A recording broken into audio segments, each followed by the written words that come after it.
Well, good afternoon, everyone, and welcome to round number 6 of the Grand Am Premier Series here from Watkins Glen International.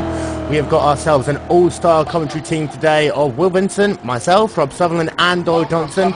Good afternoon to you all, guys. We're going to quickly run through the grid. And Rob, I'm going to give you the pleasure of going through the DP field. Oh, jolly good. Hello, chaps. Blake Townend is our pole sitter with 137.776. Just behind him, Anthony Rosselli with a 137.778. On the second row of the grid, Yao Pinto in third position. Fourth is Doug Leary. Fifth is Radical's Sean Lee. Sixth, Bruce Perry. Seventh is Nilo Mauricio. So seventh is Nilo Mauricio. Eighth is Matthias Camargo. Ninth is Jakob Lenman in the 10th position, Tony Rahidazeri. So I'm getting his names terribly wrong. 11th position, Scott Ford. 12th is Gabriel Alejandro Leghini. 13th position, Jason Dunnington. 14th is Sergei Soledov, and 15th position goes to Luis Gonzaga Filio. 16th position goes to Fabricio Rafa, and 17th position, rounding up the DPs, is Antonio Archecono. Save the best till last, chaps. And then in the Ford Mustang field, Dave Geeling will line up in the 18th position overall, with Evan Millard in the 19th position, Dan Rush in 20th, and Paulo Valente in 21st. Timo Surman in the 22nd position, Scott Michaels in 23rd, Jonathan Fuller in the 24th position with Kevin Parrish in 25th, and then Journey Zorek rounding out your Ford Mustang field. And as you see, the cars are already on their pace lap now, behind the pace car, one lap here. And what's very interesting about this race, not only is it round 6 of the Grand Am Premier Series, it is also the second of 3 rounds in the simultaneously running North American Endurance Championship. So there's a lot on the line for these drivers on what is one of the biggest races we'll see all year in the Grand Am Premier Series. And no one wants absolutely. to talk to me. No, you're absolutely right. I'm just doing a little bit of a voice comms issue here. No, it should be an absolute belting race. Watkins Glen boots always going to be extremely good for racing. We're just going into the S's right now, and yeah, not really been catching up too much with the Grand Ams recently. I believe Doyle's been catching up with some of that.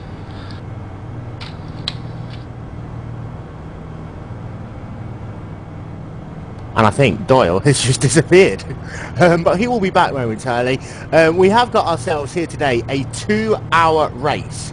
So we'll be racing for 2 hours here at the Glen today. We are running the boot layout, which is what you see there, go through the chicane now in the inner loop, and then they'll make their way down into the outer loop. Some really awesome names here at Watkins Glen, as always. And 2-hour race here today. These drivers, I spoke to them earlier, is pretty much going to be one pit stop. The amount of fuel they'll be taking means they will be able to take tyres, regardless of what strategy they'll be on. And an interesting point to note, Blake Townend has not gridded up. Blake Townend will be sat from pit lane here in this race, as he's had himself some issues before he even made it to the grid. So Blake Townend is going to have a lot of work to do, despite taking pole position. I had to say that pole position gap was only 8 1,000ths of a second. So I'll take that back, it's 12 1,000ths of a second. They're very close between those two drivers. Blake Townend is going to have a lot of work to do here today, guys. Well, that's only good for us viewers and us people speaking about the race, because Blake, who's known to be devilishly quick, is going to have to come through all of that traffic in the next sort of 2 hours, and that should be good for us watching. We'll keep you updated with all that on glaciertv.com.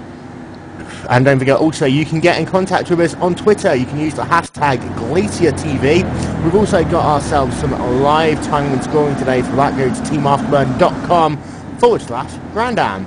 As you see, Anthony Rossolini will be bringing the field now to the green flag in that number 8 Radical Steel Series machine, coming now into turn number 9, one of the most difficult corners on this racetrack. The car just always wants to bottom out just when you want to put the power down, and then they'll make their way down now through turns number 10 and 11. Oh, so quick, this section of the racetrack, and we're going to have ourselves a great 2-hour race here today, here for round number 6 of the Grand Am Premier Series, the second of 3 races in the North American Endurance Challenge.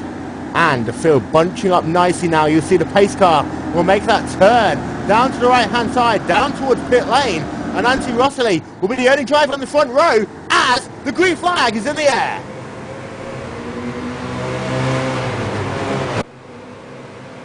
Interesting to note here, Will, too, the people that are starting in the pits are actually going to, depending on what car they're driving, they're going to have to make their way through the Mustangs if they're in the DP, and that's going to be kind of a challenge for them.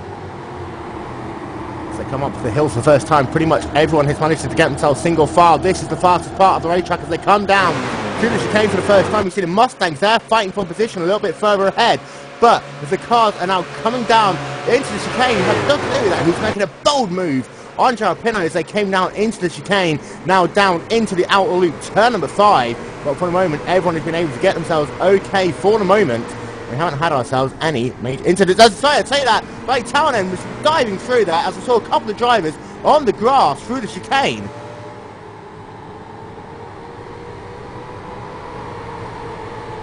And I'll go back to who that was Gabriele Alendra Langhini, who was very slow in the chicane there. I think he spun it, had to get right out in front or stick it all the way to the right hand side just to make sure he didn't get clobbered by any of those Mustangs, and he has lost himself a ton of time.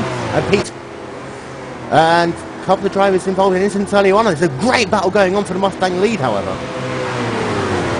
Yeah, and you've got a lot of drivers already exchanging words here on this, so we're going to have to see if they can settle it down, because it's a very, very long race.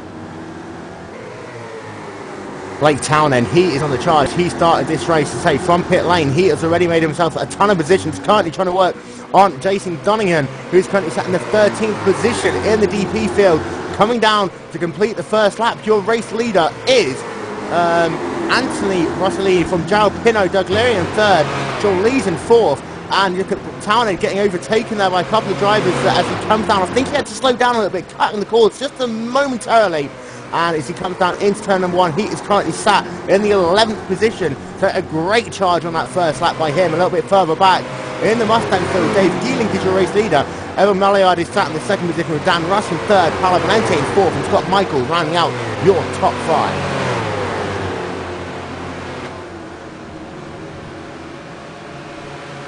And once this field gets settled down, one of the important things is to make sure you get yourself into a rhythm. This is the second longest race that these Grand Am Premier Series drivers will be racing on all season long. And for the number 8 machine of Rossellini, he has got himself the perfect position, a 1.5 second gap at the end of the first lap alone.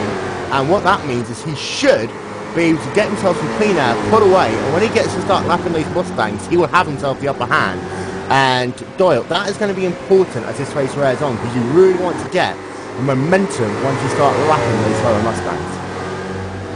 Yeah, and that's going to be a big challenge, because if you can't get through those Mustangs, and depending on how they file out, it's going to cost you a lot of time. So I'm sure those leaders are hoping that they're going to get through there without any kind of trouble or any kind of incident, because those Mustangs are considerably slower than the DPs. So we have ourselves 2 drivers who are currently sat in pit lane. You have the number 21 of Gabriele Alendra Langhini, we talked about earlier. Also the number 23 machine, I believe, did not actually make the green flag, so he is at the back of the field at the moment. We're currently having a look at the number 6 machine of Blake Townend charging his way through the field. He has managed to get himself at the completion of lap number 2 up into the 10th position, and now he's got himself a 3-second gap to close down to the number 20 machine of Tony Rahandri. As you see a slow car there, he overtook. That was going very slowly out of pit lane. In fact, that car had a lot of damage. That was Nelio Marico, who was in the 6th position. He has fallen back dramatically. And you've got 2 cars off the track. Looks like we got a couple Mustangs into each other. And that is not going to be good for the Mustangs. They have got a much smaller field than the Daytona prototype, so they have got a lot to lose by losing positions early on in this race. Points are going to be big in this race. You've got a number of very, very good drivers in this field today, and it is going to be imperative that these Mustangs not only manage to keep it together, but also manage to just keep that, keep it working, the momentum going once they get into the traffic. You see Jason Donningham coming down pit road to get a service to his car, just checking to see if he's got any damage to his race car. In fact, he has got himself a very bent left front chassis panel, so he's going to have to get himself some serious repairs to his race car. You also have, coming down pit road, Dan Rash, who was sat in 3rd on the grid. He is out of the race. Yeah, it was Jason Dunnington. It was actually trying to come up through the field through a set of Mustangs who actually managed to get into one of the Mustangs on the turn, and that's where he got his left front car damage, spinning, looks like Scott Michaels into the kitty litter there, so that's where that damage came from. Yeah, Scott Michaels, he's still on the racetrack, certainly sat third position in class in the number 4 machine. These Mustangs, they are normally running very close on the racetrack, and today is no exception. Scott Michaels, Paolo Valente, Kimo Surin, Kevin Parrish, Jonathan Fuller and Ginny Zurek are all separated by less than 4 seconds on the racetrack, although Evan Milliard and Dave Geeling have broken away.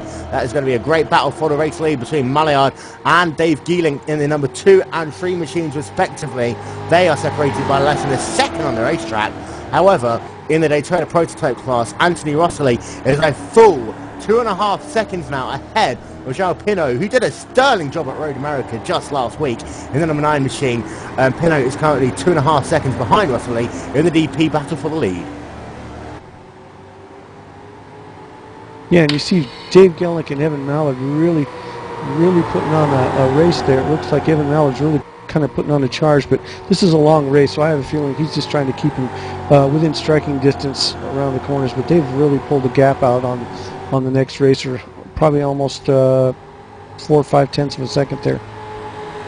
And just to give you an update on Blake Towner, we're going to talk about him quite a bit because he was due to start from the pole position, had himself some difficulties getting onto the grid, and he has already got himself up into the 8th position by our standings. Just having a look at Russell, he's now coming up amongst them before Mustang traffic already. In fact, he's going to have a huge ton of them he'll have to go through as they go up the hill. This is going to slow himself right down now. I see he's just scything his way through them, but he's going to have to be very careful as they come up the hill. It's pretty much single file through there, but great car control by him.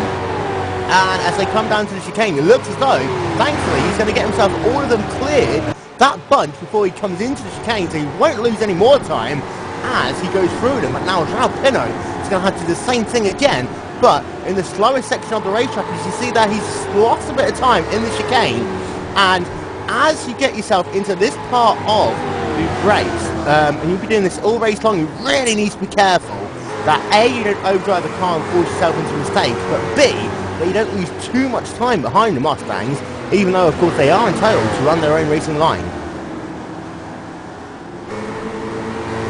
And we're having a look at Blake Townend once again in the number 6 machine. He has got himself right into the mix of things now. You see they've got Mustangs, DPs all over the place here. A huge traffic jam as they go into turn number 7. They famously know toe in the boot section of the racetrack. In fact, he's making a move down to the outside there. 3 wide as they come through this traffic. Watch out, guys. There's not a lot of room here. But Blake Townend is on the charge right on the outside of the number 22 machine. Great car control. And he moves himself up into the 6th position there as he scythes his way, making full advantage of that Mustang battle. That was a great move there. And Rob, you've been having a look at Blake Townend so far, and he has done a great job getting his way through the field. In fact, it looks as though he's going to be right on the charge of getting a couple of other positions, because Bruce Terry and Sean Lees both lost themselves a bit of time being held up behind those Mustangs. He's on a charge. He must be driving pretty angry under there because he has been taking places. Pretty much you blinked and you missed about 3 or 4 positions taken in the last lap. Then there's the traffic as well, and that was hectic. That really was. Just sat in car watching all of that, all the decisions he had to make down the back end of 2 and into boot. That's fantastic. And if you want to know the speed differential between these two classes, we'll go back to having qualifying times. And the fastest Daytona prototype, which was Blake Townend, was a full 29 seconds faster than the fastest Mustang. So you're going to be lapping the Ford Mustangs pretty much every 4 to 5 laps. So that was when things get really difficult, because you've got to keep that momentum, sliding away through that Mustang traffic. We'll be talking about this all race long. And the drivers who can get those opportunities without forcing too many really bold manoeuvres will be the ones who will benefit the most. As we're having a look back at Blake Townend once again. But one of the things, though, that we need to pay attention to is that word that we like to call respect. You can't be forcing yourself down the inside of these Mustangs, putting them into too many difficult positions early on, because all they'll do is they'll potentially make your life harder later on in the race when you really are winning. Yeah, and I think if you do that, if you constantly come up and you kind of shove the Mustangs off the track knowing that they're considerably slower, and that's kind of the theme of the race, you're right. They could make those Mustangs 2 and 3 cars wide when you really need to make up some time. But that's what I've noticed with the challenge of the Mustang race. If you watch this, the Mustangs are actually, in a lot of cases, actually pulling over and kind of giving room to the DPs, which makes their race 10 times more challenging because they cannot race a constant race line. They're constantly having to watch the mirrors and see what's coming up behind them so they don't get shoved off the racetrack or lose their own positions. And that adds another element of things to the Mustang drivers because they have to get used to driving offline whenever they need to, and it makes things very, very interesting for them. They really need to ensure that they can keep their line, keep the momentum, even though they're not going to really get themselves too many good laps. You see Blake Tanner looking down to the inside of Sean Lees, managing to get the job done there in turn number 5. A great pass, move Blake Townend up into the 4th position, although he is currently 13 seconds behind the race lead. He is definitely trying to close that gap, and you've got to keep your eye on that one. But meanwhile, Anthony Russell is still the race leader in the Daytona prototype class. João Pinto in the 2nd position, 4.3 seconds behind the race lead. Doug Leary is sat in the 3rd position, a further 3 seconds back. Blake Townend is in 4th, Sean Lee's in 5th. And then in the Mustang field, Dave Geeling is your race leader. Evan Maillard is so close behind, less than a second behind Geeling in that battle for the 1st position in the Mustang field. Scott Michaels in the 3rd position, Paolo Valente in 4th, Kimmo Schumann rounding out your top 5. Guys, we need to take ourselves a little bit of a breath. And now these first, 10 minutes is out of the way. This is where these drivers really need to settle down into that rhythm, which you're currently having a look at the number 5 machine of Paolo Valente, who in fact is literally a second behind Scott Michaels in the battle for the 3rd position in class. And Valente, we saw him last week at Road America as well, doing himself a sterling job in that number 5 machine. And these Mustangs, they can't really build up too much of a gap. No, and you see you've got 3 sets of races going on there. 1st and 2nd, 3rd and 4th, and 5th and 6th. And you've got Mustangs together there, and you've got individual little races. And you throw in the factor of the DPs coming up in the mirror, closing very quickly, so that makes for some interesting racing. I'm going to look on board with Paolo Valente as they come into turn number 10. This is a very fast part of the racetrack. So difficult for these Mustangs. They've really got to nail their turn and correct any slide they make. You've got a slight elevation change. They come down into turn number 11. You don't really see it on your cameras, but it really is there. The track falls away from you as you come down onto the front straightaway. Meanwhile, Kieran Sirman right behind him is defending hard from Kevin Parrish, who's doing a good job sat in the 6th position in class. And it's 3rd, 4th, 5th and 6th still separated by less than 4 seconds on the racetrack. And let's not take away, we've got some great drivers in this midfield battle in the Ford Mustang division. Scott Michaels, Valente, Sirman and Paris, they are no small, they are not bad drivers at all. In fact, they're some of the best drivers on the roadside of iRacing at the moment in these type of cars.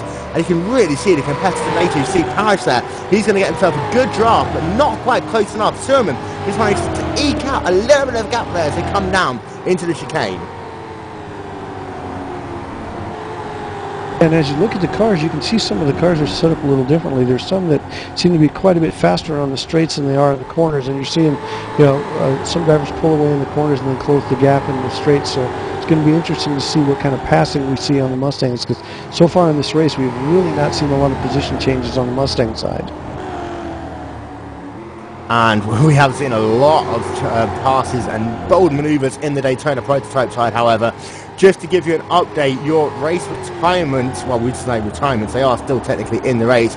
Gabriel Alejandro Legini is still sat in pit lane, currently scored 5 laps down. Jason Dunningham is circulating on the racetrack once again.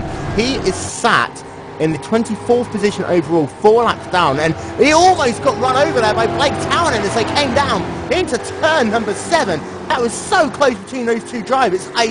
Literally, Townend just got out at the last minute, and I'm not sure, but Townend might have got himself the tiniest bit of front damage there. Just see a little bit of a crease, but nothing too bad to the front of his Daytona prototype. But Dunningham is struggling in that 24 machine at the moment. We also have Antonio Antonio A in the number 23 machine currently scored one lap down as well, struggling a little bit in that number 23 machine, but that was so close there, guys, with Blake Townend, as he is trying his very hardest to charge through the field. I was monitoring the cruise right there, and definitely Jason Dunnington was apologizing to Blake Townsend for kind of getting in the way there, so that was a respectful exchange. So things have settled down a little bit, but we've got ourselves a nice battle at the moment in the midfield. We've got ourselves Matis Camargo and Jacob Lemon, currently less than a second apart on the racetrack. In fact, Camargo and Lemon, they are having themselves a great scrap in the battle for the 7th position. They got themselves a little bit of Mustang traffic ahead of him. Looks like Lemon is just going to be able to clear them as they come down into turn number 2. That is going to give him a little bit of an opportunity to try and really close that gap to number 22 machine and Matis Camargo as they come up the hill once again. They've got themselves a string of Mustang traffic ahead of them, however. In fact, Bruce Perry and Sean Lees, they've got themselves a very close battle ahead of them, and this is where the Mustangs can really come into play, even though they're not the same car class. The drivers that can make the biggest and boldest opportunities while still being safe. You see that Bruce Perry actually losing a lot of time coming down into turn number 6. In fact, he's been held up quite a lot there as he had to get completely offline. And we've got ourselves issues with the number 22 machine of Matis Camargo. In fact, he's down to the inside of it. That was very close there. And he manages to just keep it on the racetrack. But he's going to have himself a little bit of damage to that car, as they are very, very fragile, these Riley prototypes. And they really can't take themselves much of a beating, unlike the Mustangs.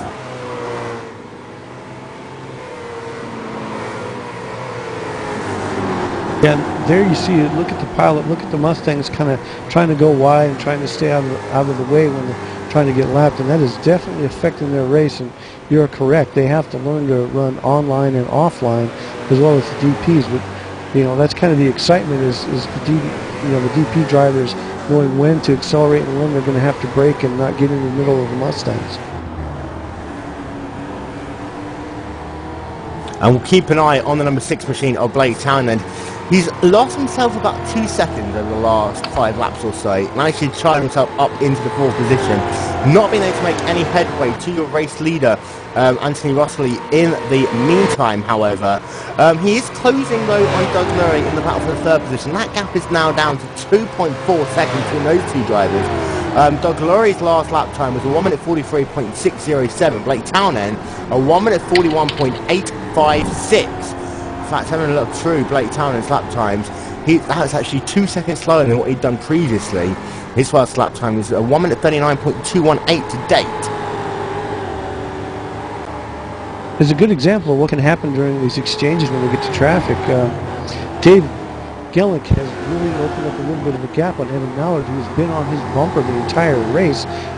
So that's the fact that all those DPs were going through and they're having to slow down and having to get out of the way has allowed David Gillick to kind of get away for a little bit here. I don't think he'll enjoy that for long, but it does definitely affect their race.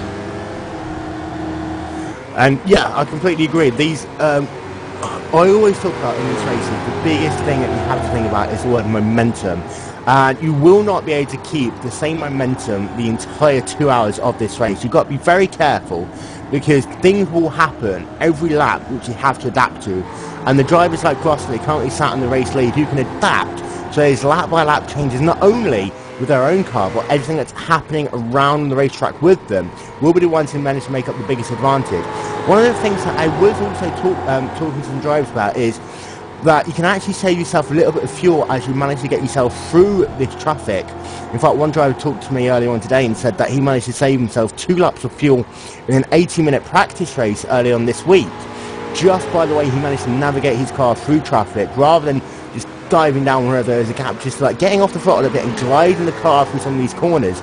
Now, 2 laps doesn't sound like a lot, but that's a second or so in pit lane, which, if you're fighting closely for position, that could be the difference maker.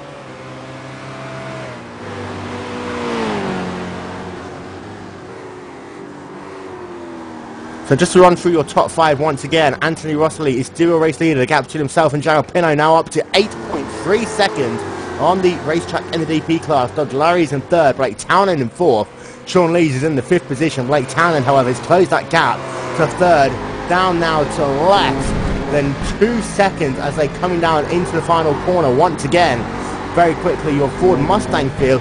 Dave Geenan is your race leader. Evan Balliard has dropped now to about 1.5 seconds, 2 seconds behind. Scott Michaels is in the 3rd position with Paolo Valente about 1 second behind in 4th. Kim O'Surman running at your top 5, about 2.5 seconds behind Paolo Valente.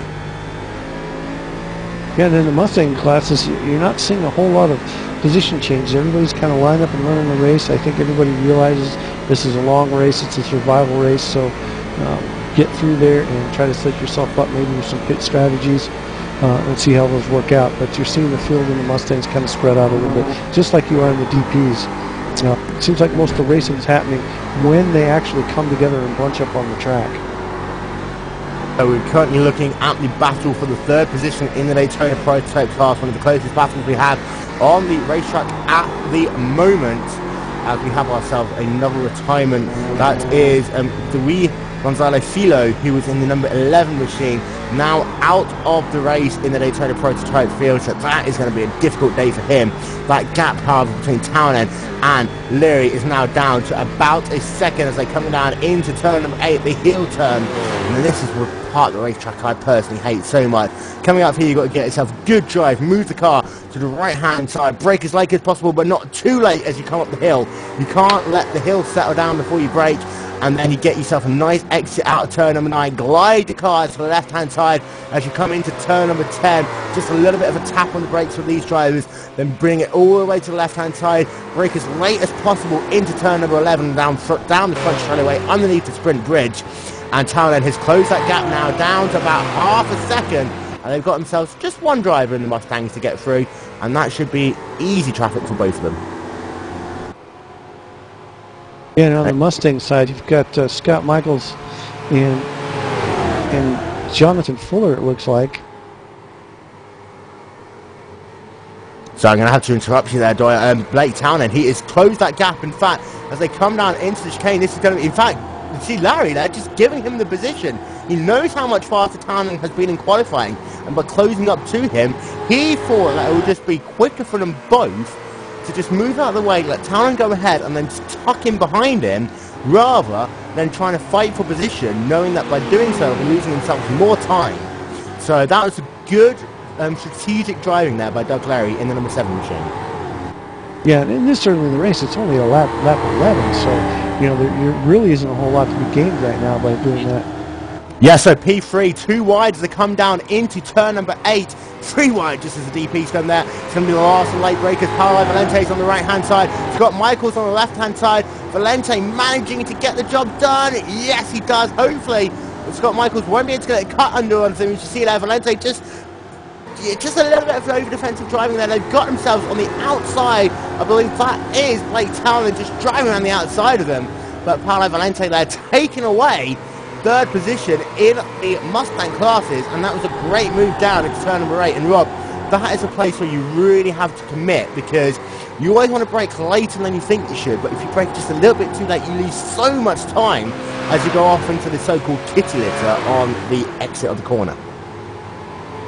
Yeah, it's a terrible combination all the way down from 8, 9, 10, 11. They're very nice and twisty. You really got to rotate that Mustang through them, but then also if you lose speed on number 1, that really sort of compounds you into 2, 3, 4 and 5, and that's what we've seen with Scott Michaels and Paolo Valente for the last few laps, and that's allowed Kimmo and the battle that's going on behind Kimmo with Mr. Parrish to also sort of catch up. Let's see Scott Michaels very close once again as they come down onto the back straightaway, down into yeah, we saw that through the S's. Oh my god, that was a very close bit there. 3 wide, and you've got cars all over the place. I see there was a slow car that I believe that was someone going very slowly coming up the hill there. Rob? Yeah, sorry guys, I'll give you a little infill of what happened then. Kimmo came side by side, Ken Parrish through the S's, just a little bit wide, pretty much a side-on impact to the wall, maybe a bit of steering damage, but now he's got to, he's still lucky that he's quite close to Kevin, but DP for a moment went a little 3 wide with them all, and this is going to be quite eventful now for the next couple of laps between Kimmo and the guys in front of him. Yeah, I just had a look back at it. Kimmo in the number 1 machine. It was just the slightest of glances, but I'm not quite sure whether he's trying to get himself any substantial damage. In fact, he's trying to get back on the charge. But see, DP's streaming through here. You've got battles all the way through the Mustang field. In fact, Scott Michaels there trying to look down to the inside, but it's not going to be able to do so because they've got themselves Jason Dunningham right behind himself, trying to make up a little bit of time. He is currently scored 4 laps down, not wanting to lose any more positions on the racetrack. But it's one of those things for the Mustang drivers. They've got to time their moves because you're going to have DP drivers occasionally also taking lines on the racetrack.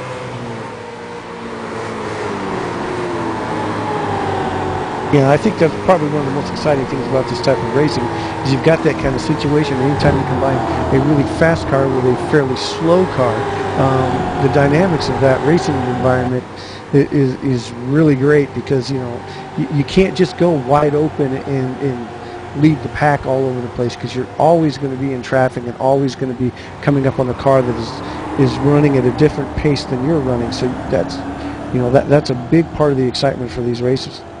Almost too wide coming up the hill there. Scott Michaels just not quite close enough to make the move up the hill. In fact, it's a very good thing that they didn't. You saw there the DP driver of Mariko in the number 26 machine just blasting past him up the hill. Now Scott Michaels has got himself a very good run. In fact, Kevin Parrish almost getting bump dropped by Kimmo Surman as they come out of the hill. But Scott Michaels too wide there. He's not going to be able to make it happen that way. It's always single file through the chicane. And in fact, both those drivers there, neither of them missed the braking zone into that corner. But now Michael's having a look on the outside. If he can get it too wide out of this corner, which he wasn't quite close enough to do so, he would have had the undercut as they came down in to the following corner, turn number 6, shoot corner. A little bit further ahead of him, Scott Ford having some drivers, a little bit of issues there as he's trying to get himself around some of these Mustang drivers. But the battle for Scott Michaels' Paolo Valente is really hotting up, and behind him, Kimmo Surman looks like that damage hasn't been an effect to him in the number 1 machine. In fact, just ahead of him, Kevin Parrish there, making a little bit of a mistake. They came out of turn number 7. That is going to allow Surman to close, but he's still about a car length far too back to try and make the move as they come down into turn number 8.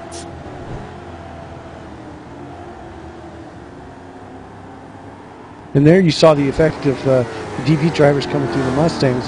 Scott Michaels was really up on the bumper, right on the back wing of Valente there, and then the next thing you know, the DP driver comes up behind him and he's forced to lose some time. Also, Scott Michaels seems to be having a little bit of a connection issue there. Yeah, Scott Michaels, he's had some technical issues with his car pretty much all race long. Hasn't really been too much of difficulty for drivers, however. Just having a look through at the fastest lap times, and Blake Townend does actually have the fastest lap of the race in the DP class at the moment, but only 3/100ths of a second faster than your race leader, Anthony Russell. So it's going to be very difficult for Townend to close that gap from here on in, even though he has got the fastest lap of the race. He is closing though. Watch out, Pinot in the battle for the second position. That gap is down to about 1.8 seconds on the racetrack at the moment. And for Blake Townend, he really is going to be looking for that next row of Mustang drivers, because it does look as though he's been very good at spotting the opportunities and getting some nice, clean, safe passes through the Mustangs, but gaining himself some time at the same time.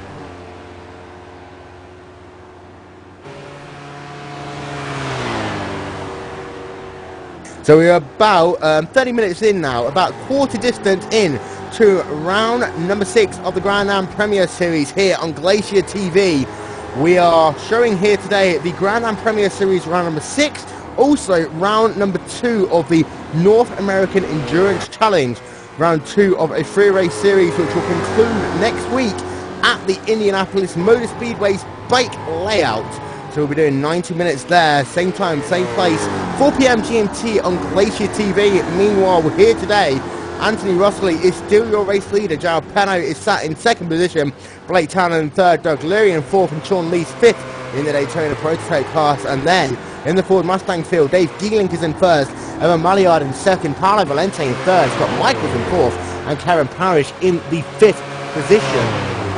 Surman looks as though he can still hang with Kevin Parrish. But as you were talking about a couple of laps ago, Rob, they really have closed that gap now to about 2.5 seconds to the likes of Valente and Maillard.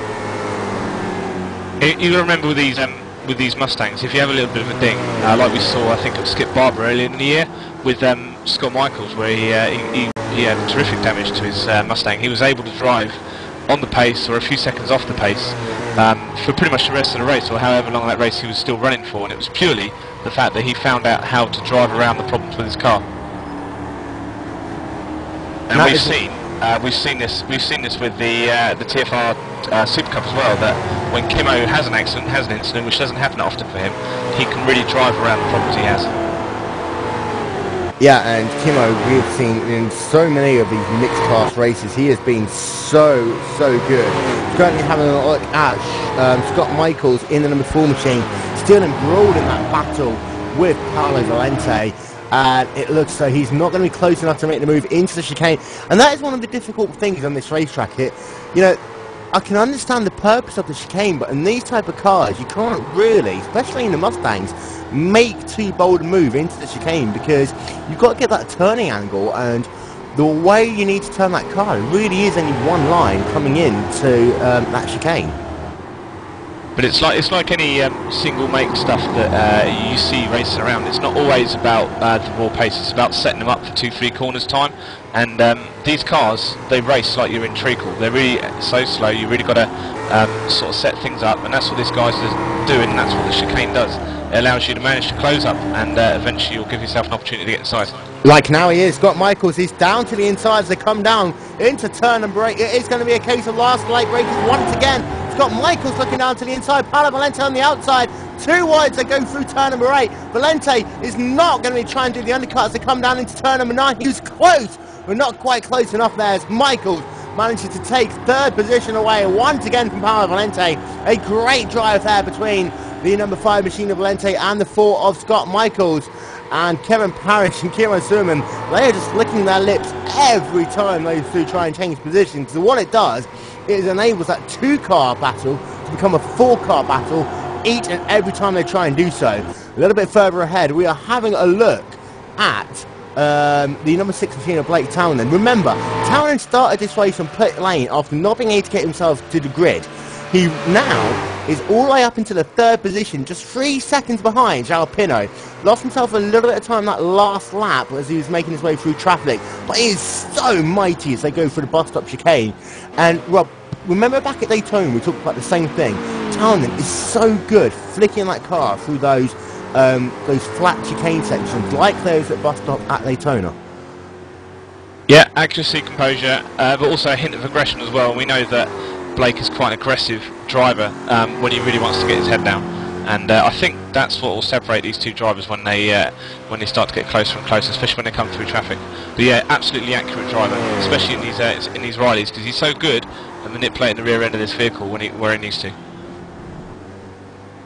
And Doyle, I mean, you've raced here a couple of times, albeit in the IndyCar, but a lot of the high downforce stuff does travel over. You've got to be very careful getting onto the brakes into that chicane, A, so that you don't lock up your tyres, which will cause yourself to lose yourself a ton of grip, but also just because you've really got to control that kind of oversteer, understeer balance that you often get in some of these high downforce cars.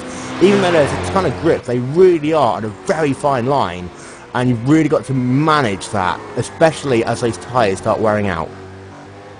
Well, yeah, and through the chicane there, you've got a couple of things that are going to be a factor with your car.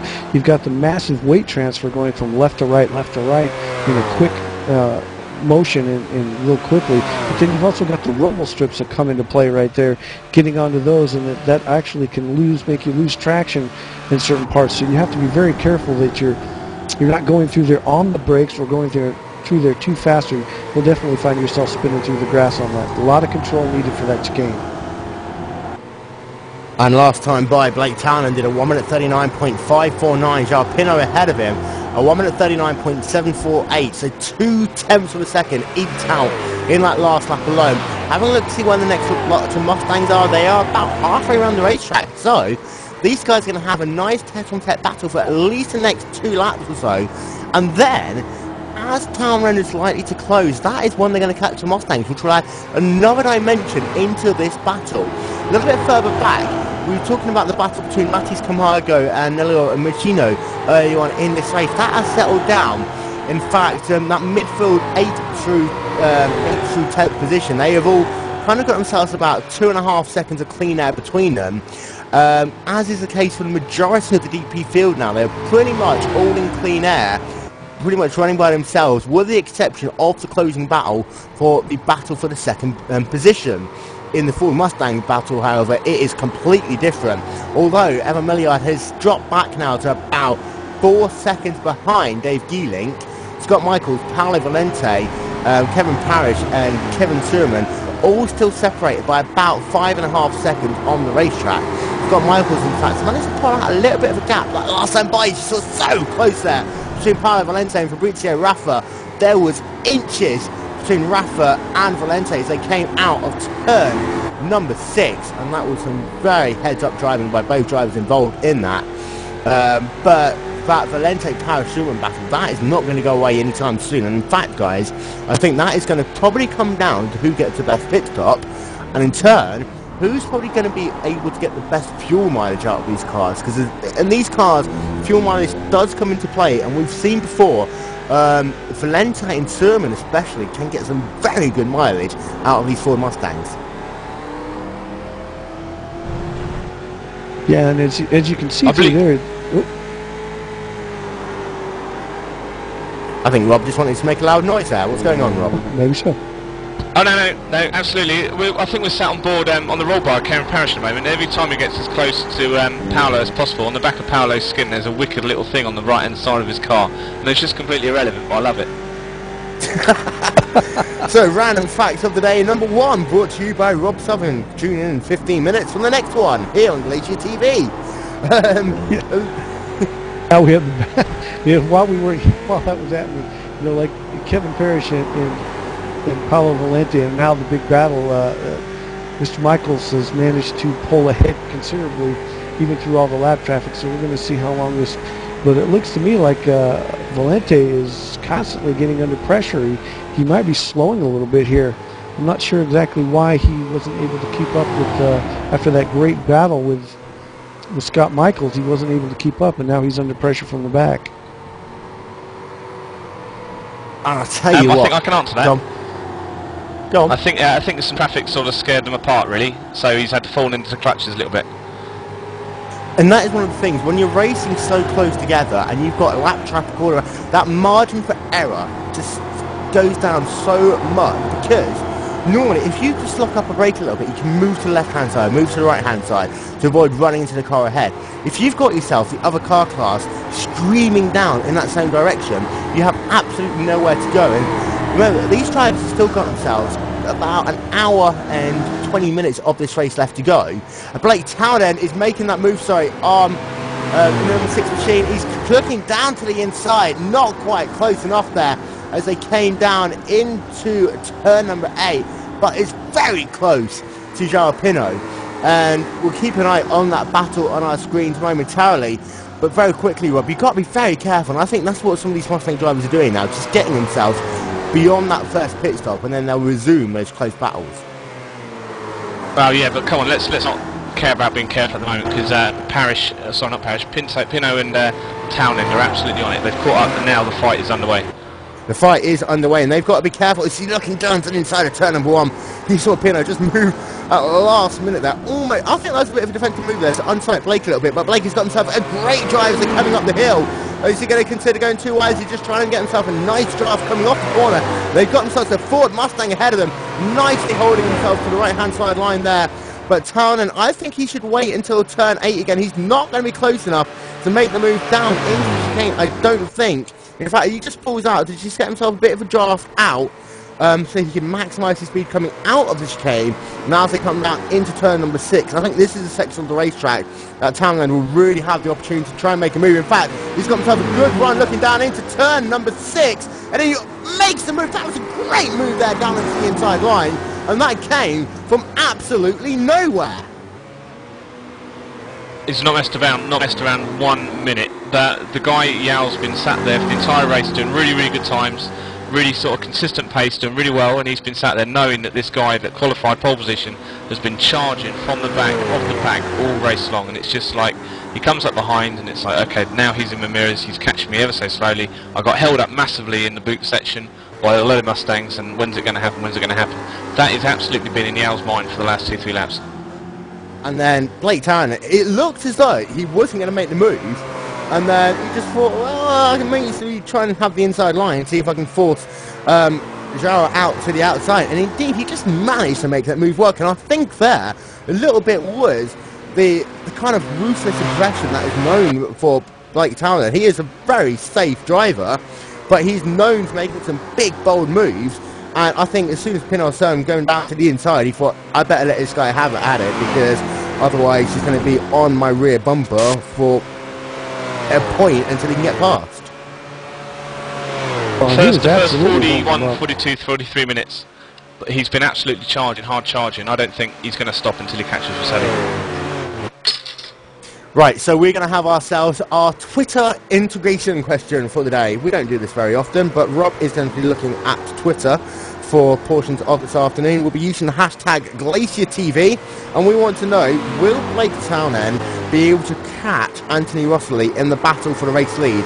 The gap between the two drivers is currently 14 seconds on the racetrack, but as you'll be able to see from the live timing that we're providing with you today, very, very close lap times between those two drivers, and very often there's only hundredths of a second in it.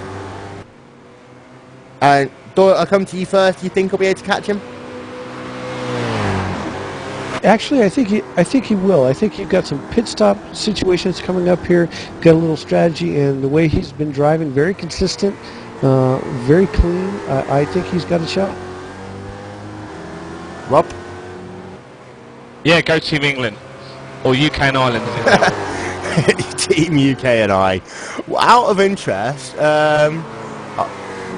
I'm wondering whether or not Rosselli will have himself some Italian connections, because it is an Italian name, even though he is driving for Club New Jersey. And for us Englishmen, of course, we have got ourselves a little bit of a battle going on later on today. However, last time by, Blake Townend, a 1 minute 39.606.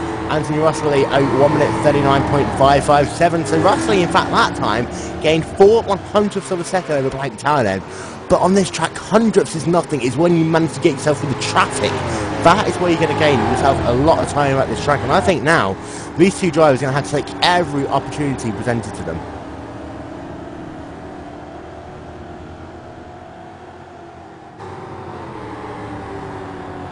Having a little bit look back through the Ford Mustang field once again, you're having a look at Kevin Parrish at the moment. The fight is back on with Paolo Valente. These two drivers have been going at it all race long. In fact, Scott Michaels has kind of slipped back into the clutches of these two drivers as well. Kimo Sherman, though, he has fallen behind by about 2 seconds or so. But, Rob, we have talked about Kimo Sherman a lot over the last 6 months or so. And one of the things that I've always noticed about him is he will just sit there cruising around, and if he needs to pounce, he will just turn the wick up and all of a sudden be going a second faster. Yep, you're actually right, but he's also an extremely cautious passer as well, so we've seen him stay behind far too long. If you had, well, I don't know actually, if you had some of Kimo's discipline and some of Blake's aggression, you'll have an excellent race driver. And it's Kimo Sherman coming up the hill down towards turn number, well, the inner loop. For some reason, it never has a corner name on most corner layouts. But coming down into the inner loop once again, he's about 2 seconds behind. But Kevin Parrish, he looks like he's got himself a good run out of the chicane. And as you were talking about earlier, he set up the move from here all the way down to make the move coming down into turn number 8.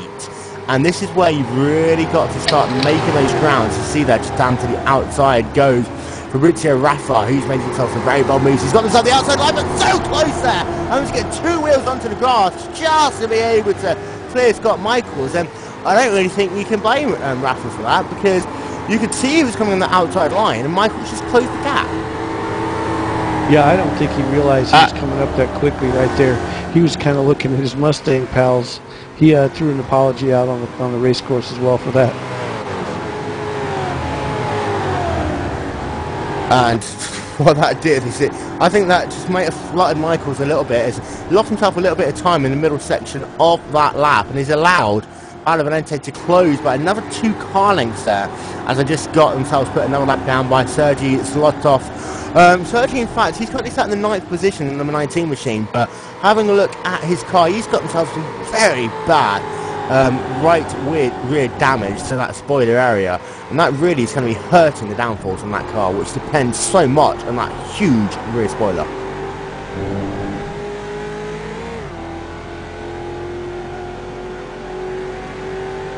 And no one's talking to me. Okay, I'll go back to talking. We were enjoying the race. Well, we were enjoying the race. Oh, whatever. Oh, as you see there, Zlotov having to go right out of the throttle, as I don't think that the Mustang of Evan Maillard even saw what was going on there, and Maillard himself lost himself quite a lot of time, and in fact he's lost himself about another second there to Dave Geeling. A little bit further ahead, Blake Townend, he's managed to put himself out a 2-second gap over João Pinot already, as Pinot is having to get through a huge traffic jam as they come down into the chicane. Looks like he's going to lose himself a little bit more time as he has to follow Scott Michaels. It is single file through the chicane, and now we'll have to move to the outside line as they come down into turn number 5. Pinot is on a charge, but he's losing time all the time to Blake Townend, but give him a bit of solace. He's got himself a nice 15-second gap already over Doug Leary in 4th.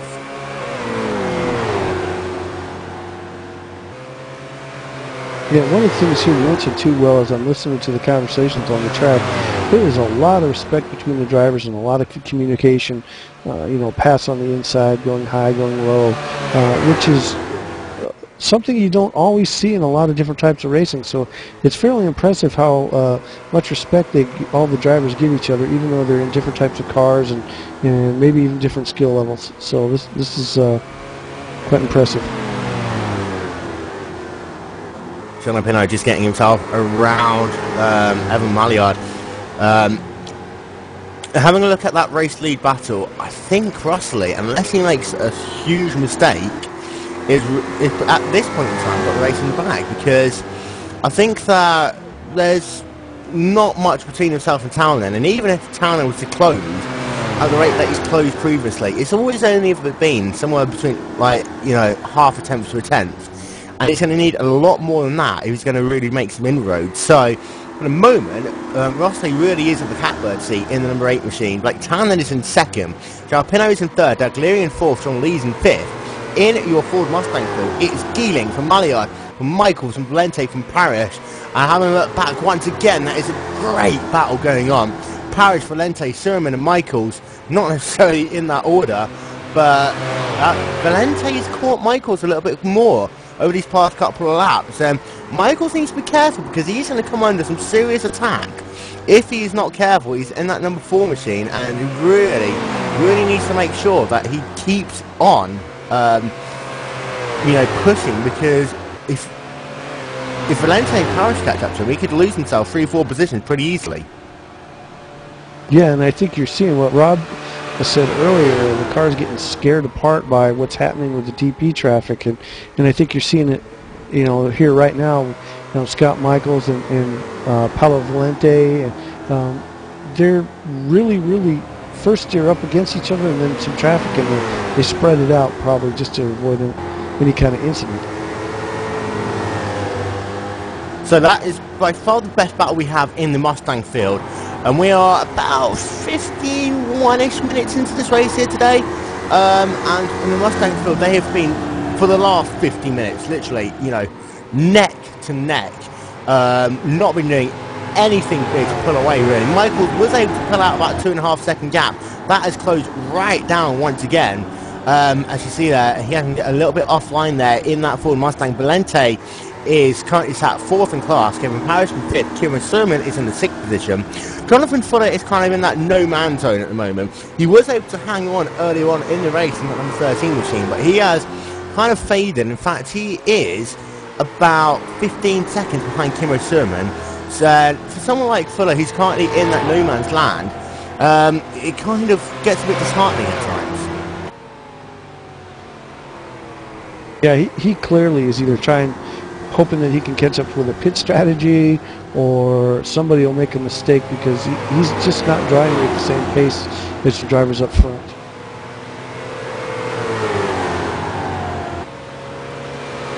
And then looking back to the Daytona prototype field momentarily, we've got ourselves some interesting battles going on at the moment. Scott Ford currently sat 10th position in the Daytona prototype field, trying to close down Sergey Solotov, who is in the 9th position. We talked about how Sergey, in that number 19 machine, got himself some right rear damage to his Riley prototype machine, and Solotov's last lap time was 1 minute 43.392. Got Ford's lap time at 1 minute 43.037.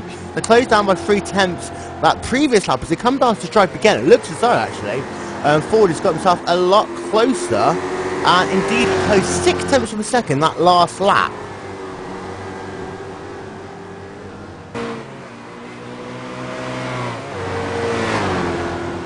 So, Scott Ford is closing down to the top in the battle for the 9th position. They've got themselves Fabrizio Raffa further 5 seconds up the road. We only have 7 drivers on the lead lap at the moment in the prototype field, but we've got ourselves Sean Rees and Bruce Perry, who are right with it again. They are within a second of each other on the racetrack, and this is going to be an interesting battle as we are approaching the halfway point of this race.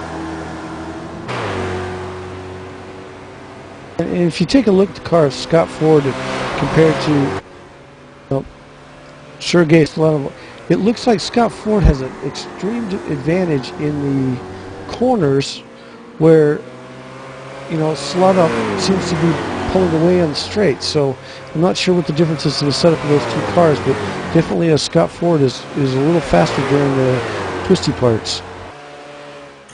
And we talked about it earlier on. Dan Rash was involved in a bit of a moment early in this race. His days come to a very early end in that number 10 machine. Dan, take us through the incident.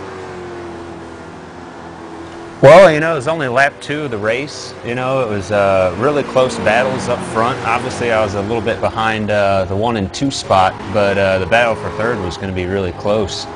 And one of the DPs, I don't know what they were doing around us on lap 2. Looking at the replay, I guess he had gone off and gone on the pits for something. But when he was coming up through the Mustang field, he was just a bit too impatient. And instead of waiting through the corner like he should have, just kind of dive bombed in and punted me off. And how disappointing is that for you? I mean, this is not only the biggest race of the weekend, but also you've got 2 different prize battles that you're fighting for here at once. You've got yourself also the Grand Am Premier Series and also simultaneously the North American Endurance Championship. The points really do matter here this weekend. Oh, absolutely. I mean, I've spent a lot of time this week practicing for this race. I mean, hours upon hours, and it's just frustrating to see, 2 laps into a race and that's it. But, I guess that's racing, right?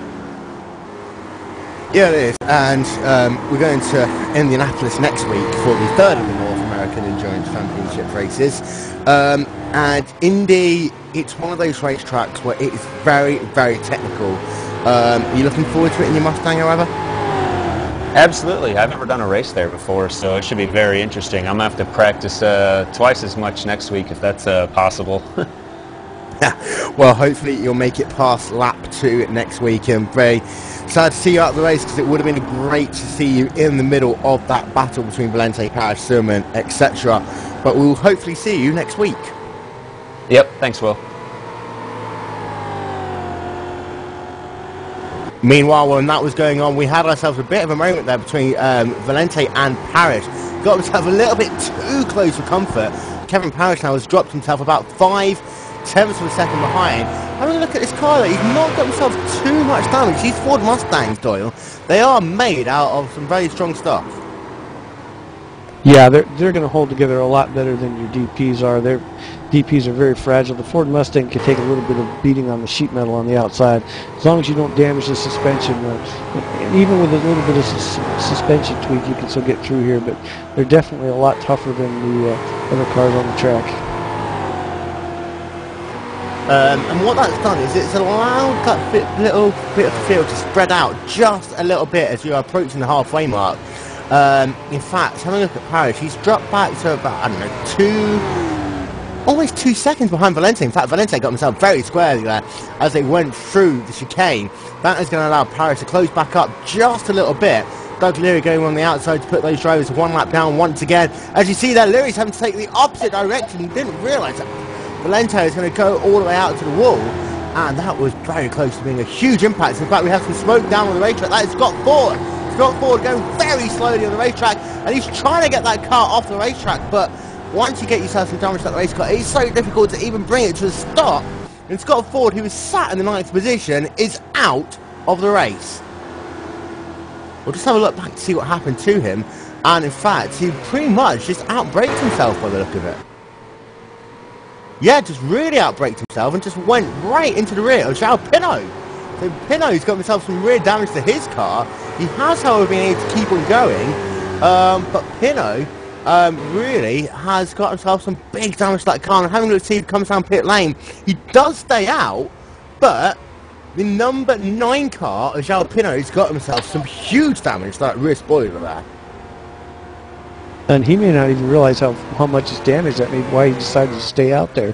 Maybe the car isn't handling very, it's still handling okay. Of course, he hasn't seen the straights yet. Luckily for him, that is a part of the race car where by that point all the air has pretty much gone over the car itself. That is really going to hurt more the exhaust when it turns the engine temperatures. That is something he will have to bear in mind later on in this race. It does look as though the fundamental aero parts, namely the spoiler, and there's kind of like rear thin plate things like they have in the IndyCar at the moment, they look as though they are pretty much unscathed. It's just literally dented right in the centre of the rear of his car. So he might be able to get away with that, but very close from being a major incident for Pinot, who last week at Road America did a sterling job. Well, and that's unfortunate for him. Hopefully it doesn't affect his car too much. And like you said, maybe it might affect his engine temperature depending on what happens, and that will be something that he may not even notice for about a half a lap or 2 laps. So hopefully whatever it is, that it'll either won't affect him or he can get that fixed. So we are at the halfway point thereabouts now of round number 6 of the Grand Am Premier Series here on Glacier TV. Also round 2 of the North American Endurance Championship. And this race is the second longest race that you will see all season long in the Grand Am Premier Series. For those of you who are tuning in to think about watching the Afterburn IndyCar Series, unfortunately, there is no broadcast of that race today. They'll be back in 2 weeks' time. However, here, Anthony Russell is your race leader, Blake Town in second, Pinot in third after very close to being involved in an accident, Doug Leary in fourth, Sean Lees in fifth, and in the Ford Mustang field, Dave Dealink is in first, Mulliard in second, Scott Michaels in third, Paolo Valente in fourth, Karen Harris in fifth, and guys, we are approaching pit stop time.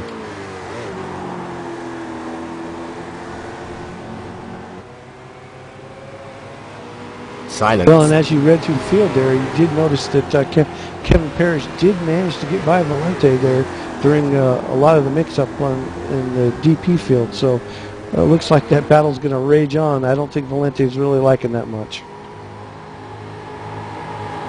He's not, but it's one of those things, opportunities. You see that down to the inside. Inside. He's going to take. Yep, he's going to get it done. That's going to be close. Valente now, he can try and get himself a bit of a run coming up the hill. He did take a wide line through the corner, which means he should get some good running coming up the hill. But the thing is here, as I talked about earlier, the way that these cars have to turn into the chicane to keep any form of speed, you pretty much have to go single file.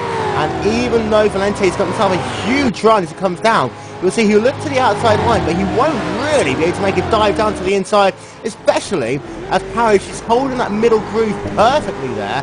And in fact, Valente was a little bit offline there, and that cost him about half a car length.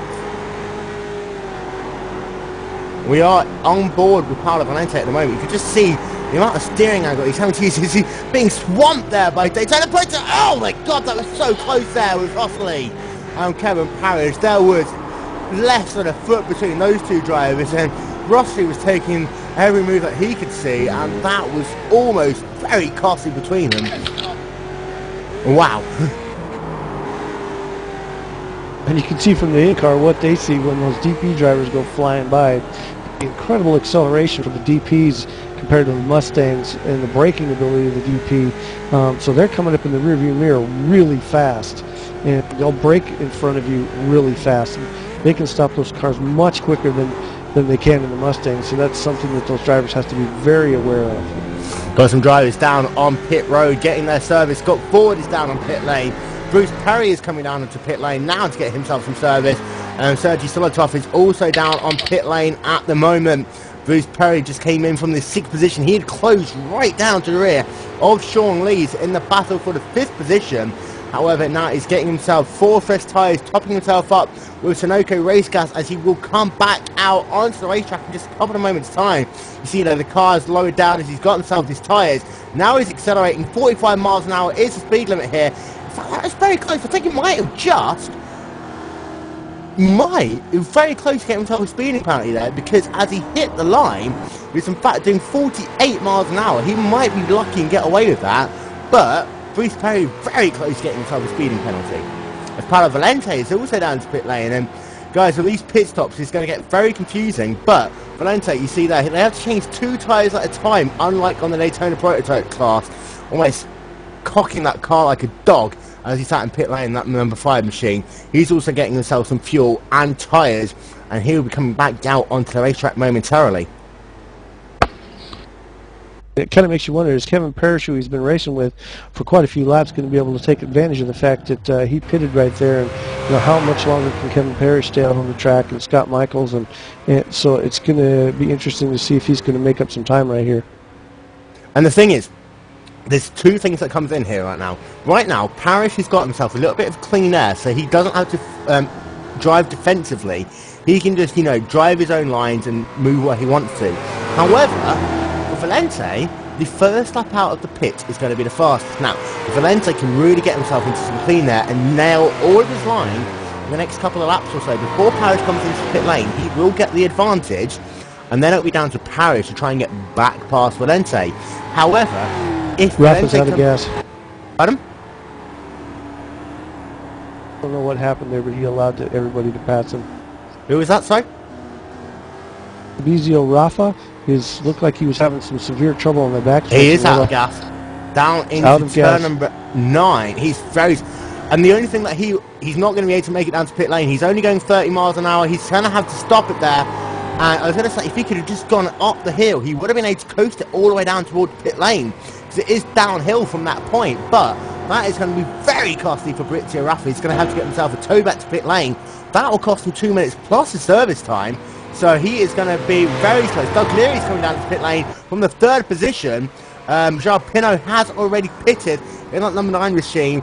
So Larry was momentarily in the 3rd spot, but he is now down in pit lane getting himself some service. As you also have... No, just him for the moment.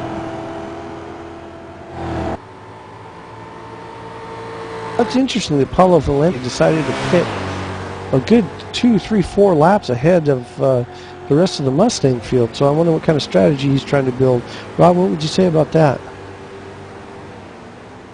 Not really much of a clue. I guess you've got the option of going long or going short, really, and then sort of mixing up whenever you, if you have an incident early on or late. I've just noticed that Sean Lees, who was in a battle with one of the other DPs, whose name escapes me, Bruce Perry, he is now 3 laps longer than Bruce's pit stop. So I reckon they might come out pretty close together again. And one of the things, as I talked about earlier on, is that fuel consumption plays a bigger part than most people think on these racetracks, because it all comes down to when you brake into the corner, how hard you get back onto the accelerator. It doesn't sound like a lot lap on lap, but on a long race like this, 2-3 laps of difference, that is a second or so in pit lane. That can make the difference on the racetrack. And for some of these drivers, if they can just save a little bit while they're stuck behind drivers, they really could save that time later on. Having a look down the pit lane, however, Fabrizio Raffa comes out after getting his tow back down to pit lane. Pit lane's a bit empty at the moment. I expect to get full up again in the next 5 minutes or so, though.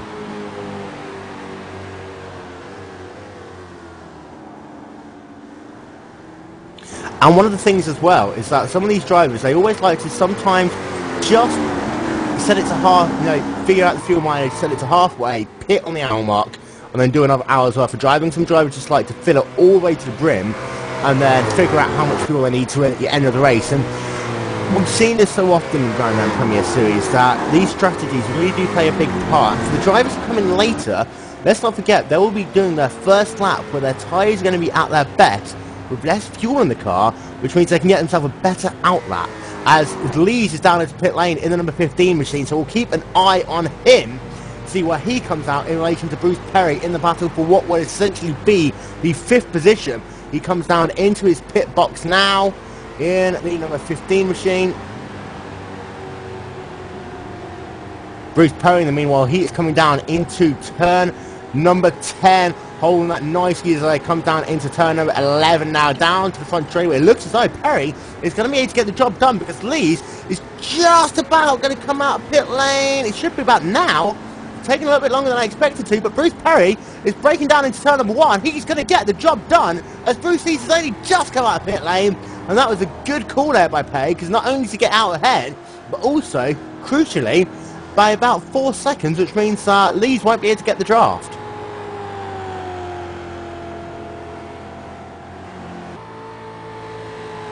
And also Blake Townend is into pit lane. Blake Townend into pit lane from the 2nd position. And this is where he really is going to have to make sure he gets himself a good outlap now. So he hit his marks perfectly there. He was the number 1 car coming into qualifying, so he got himself the last of the pit stalls, which means that he doesn't have to worry about any of these pit lane speed limiters, anything. He can just drive straight out of pit lane. He's got himself a nice line out as well, straight out onto the racetrack. Doesn't need to worry about that 45 mile an hour speed limit.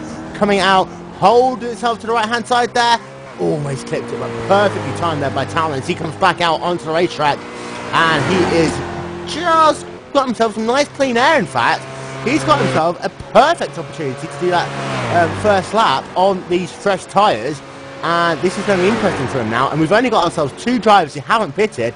Anthony Rossley, who is still out on the racetrack, in fact, it goes past the start-finish line once again, and Jacob Lenman in the number 18 machine. And Rob, looking at Paolo Valente's pit stop, let's say it was very long. Was he getting some repair to his race car or anything? Yeah, just in front of the rear wheels on, I think it's the driver's side on these cars because they drive on the wrong side of the road. There was a big old impact back there, so he's probably had that straightened out by his busy mechanics.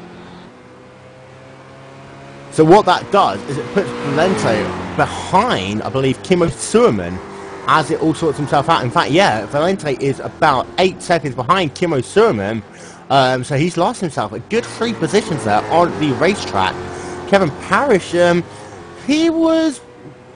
Yeah, Kevin Parrish and Scott Michaels, they pretty much came out where they came in. But Michaels has actually increased that gap now to about 5-6 seconds over Kevin Parrish. So it looks as though the mid part of the Mustang field managed to sort themselves out for the time being. Dave Geelink ahead of the Mustang field. We haven't talked about him much in this race. Much to his discredit, because he's done a sterling job in that number 2 machine. But Dave Geelink is a full... I just want to look... It's about a full 8 seconds ahead of Evan Maillard in the battle for the 1st position in the Mustang field. Guys, I have to say, Geelink has just done a flawless drive in that number 2 machine. Yeah, I've been keeping an eye on him. He's very smooth in and out of the corners, and his braking is very, very consistent. And for a race like this, that's absolutely what you need. You've got to be... It's not always about how fast you are. It's just how well you drive the lines and how you keep the momentum, as you were talking about on your cars. And he's done an excellent job today. And just having a look through the rest of your GT field. First of all, Evan Maillard sat in the 2nd position. He pretty much has been in that position from the start of the race. He was able to stick with Dave Geelink for the first 10-15 laps or so, but is started to drift further back, especially as he got himself into that DP traffic about half an hour into the race. It did look as though he started dropping a lot of time, and I think, guys, that he probably just used his tyres a bit too much too early. And in these Mustangs, as soon as you get yourselves a little bit too much heat into your tyres, that car does start sliding about quite a lot. And what it means is that you start losing a ton of time, and I think that's what happened to Maillard. Well, yeah, and I think you might see a little bit of slowing on the part of Dave Gelnick, because actually Evan Maillard it seems to be gaining just ever so slightly each lap on Dave Gelnick. So it's, you know, anybody's race at this point in time, but I think as long as Dave Gelnick continues to drive smooth and run those lines like he is, I think it's going to be very, very hard for Evan Maillard to catch him, and obviously Scott Michaels is having just as much problem catching up just Evan Maillard. Scott Michaels is sat in the 3rd position. The gap between himself and Evan Maillard ahead of him is about 12 seconds on the racetrack by my watch. Michaels has had himself, and so Anthony Rossley is down into pit lane just as I start saying that. So Rossley is coming down pit lane. He shouldn't have himself too many big moments on this circuit as he comes down. Just having a look to see where he hits his marks. He's got himself the 2nd from end pit stall, so he should get himself a nice run out of pit lane as well. And he's going to get himself 4 fresh tyres and topping up the Sunoco race gas. We'll just keep an eye on him momentarily. We don't expect him to lose that 1st position to Blake Townend, but it'll be interesting to see whether Townend managed to gain anything in that sequence of pit stops. Townend's currently coming through turn number 8, down into turn number 9, keeping an eye on Rossley. He is, in fact, out of the race, out of pit lane already, and I think that gap's actually increased quite a bit. Blake Townend is not even at the end of the lap, and Rossley is already halfway up the hill.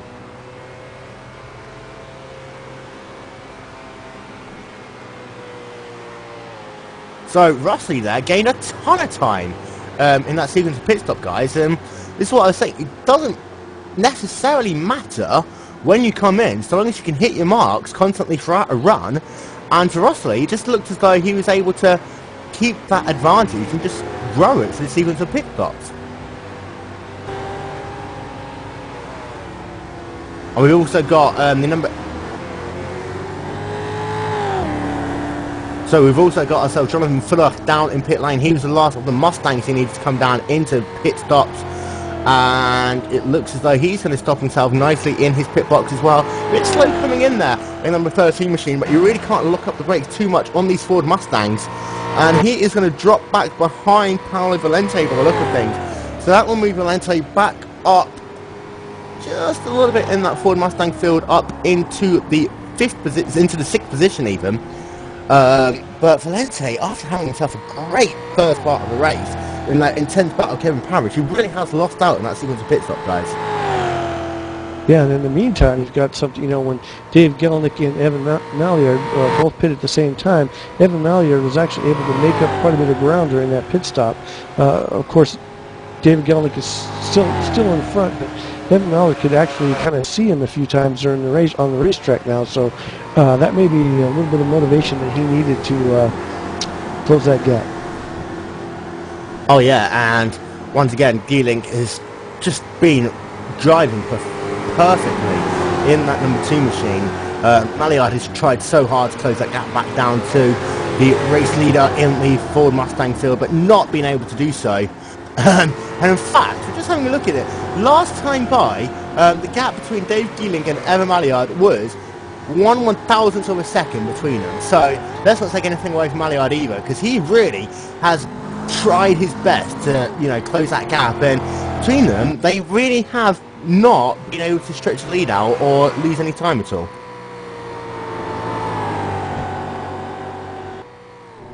So now the pit stops has got themselves through, we can confirm that Anthony Rossley is still a race leader. The gap pretty much doubled in the sequence of that pit stops. Coming into that cycle of pit stops, the gap was about 12 to 13 seconds. It is now up to 25.5 seconds between Anthony Rossley and Blake Townend. Joe Pino is currently sat in the 3rd position in the Riley Daytona prototype class, with Doug Lowry in the 4th spot, Bruce Perry in 5th, Sean Lees in 6th, Matthias Camargo in 7th, Jacob Lemon in 8th, Nino Machino in 9th, and Fabrizio Raffa rounding out your top 10. And then in your Ford Mustang division, we have got ourselves Scott Michaels in 1st. That's completely messed up.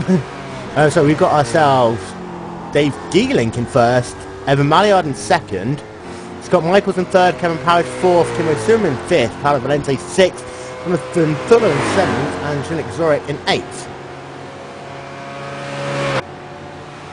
Yeah, and during that last series of pit stops, it looks like Scott Ford went in after that accident where he rammed into the back of another car, got some repairs to his race car, but he's severely off the pace, and we've got some drivers on the track calling for him to park his car, so we'll see how that plays out during the race. Yeah, the number 23 machine of Antonio Candono is very, very squarely coming down into pit lane. He has got himself severe damage to his race car, trying to get it stopped in his box to get some repairs. They're going to have to come out with hammers and literally hammering that car back into shape. I really don't think he'll be able to get his car back out onto the racetrack. And to be fair, that is one of the first drivers we've seen having a big impact into turn number 9. Turn 9, I talked about it at the start of this race, it really is a very difficult corner where you've got to brake as late as possible, but you've got yourself a hill as you come up, and then as soon as the hill settles down, you can't brake at that point. You've got to be braking as you go up the hill, but it really did look as though the number 23 car just lost it in 8 and then lost it again in turn number 9. I've just been looking back. Let's not give turn number 9 all the credits. He did make an indent into turn number 7 and 8 as well. So that impact started all the way down at turn number 7, the toe, which, to be fair, it's a corner which you've really only got yourself 1 or 2 lines that you can run on. If you go offline and you get the power down too early, it is very easy to just spin the car around and slam into the right-hand side on-coat barrier. Having a look at Russell, he is coming up to put a lap, I believe, on Sean Lee's in number 15 machine. In fact, the gap between those two drivers is currently about 1.5 seconds on the racetrack. They've got themselves Dave Dealing, who is sat in second position in class in the Mustang field ahead. Can I just say, guys, Scott Michaels, number 4 machine, is currently, as far as I'm concerned, your race leader in the Mustangs. Can I check that he pitted yet? No, Scott Michaels actually hasn't pitted. That is why he's currently showing as your leader in the Mustang division. And neither has Kevin Parrish, as far as I can tell. No, I don't think either of those drivers have pitted yet. They're trying to stretch that fuel out, so I think as soon as that's kind of why it was a strange situation. So as soon as they pit, Dave Gielik and Evan Mallier will probably take their place as P1 and P2. As you see there, Anthony Russell is charging still in that number 8 machine, taking absolutely no prisoners, as trying to get himself around Kevin Parrish and Sean Lee to put them both 1 lap down once again respectively. Russell's last lap time a 1 minute 39.456. Blake Townend by comparison a 1 minute 40.405. And guys, do you think at this point now for Townend, he tried, he was determined, he got himself up from the rear of the field up into the second position, but then just wasn't able to mount a charge on the number 8 Steel Series Radical car of Russell? Do you think now that he'll just settle for that second position, is there any point in him trying to close that gap at all?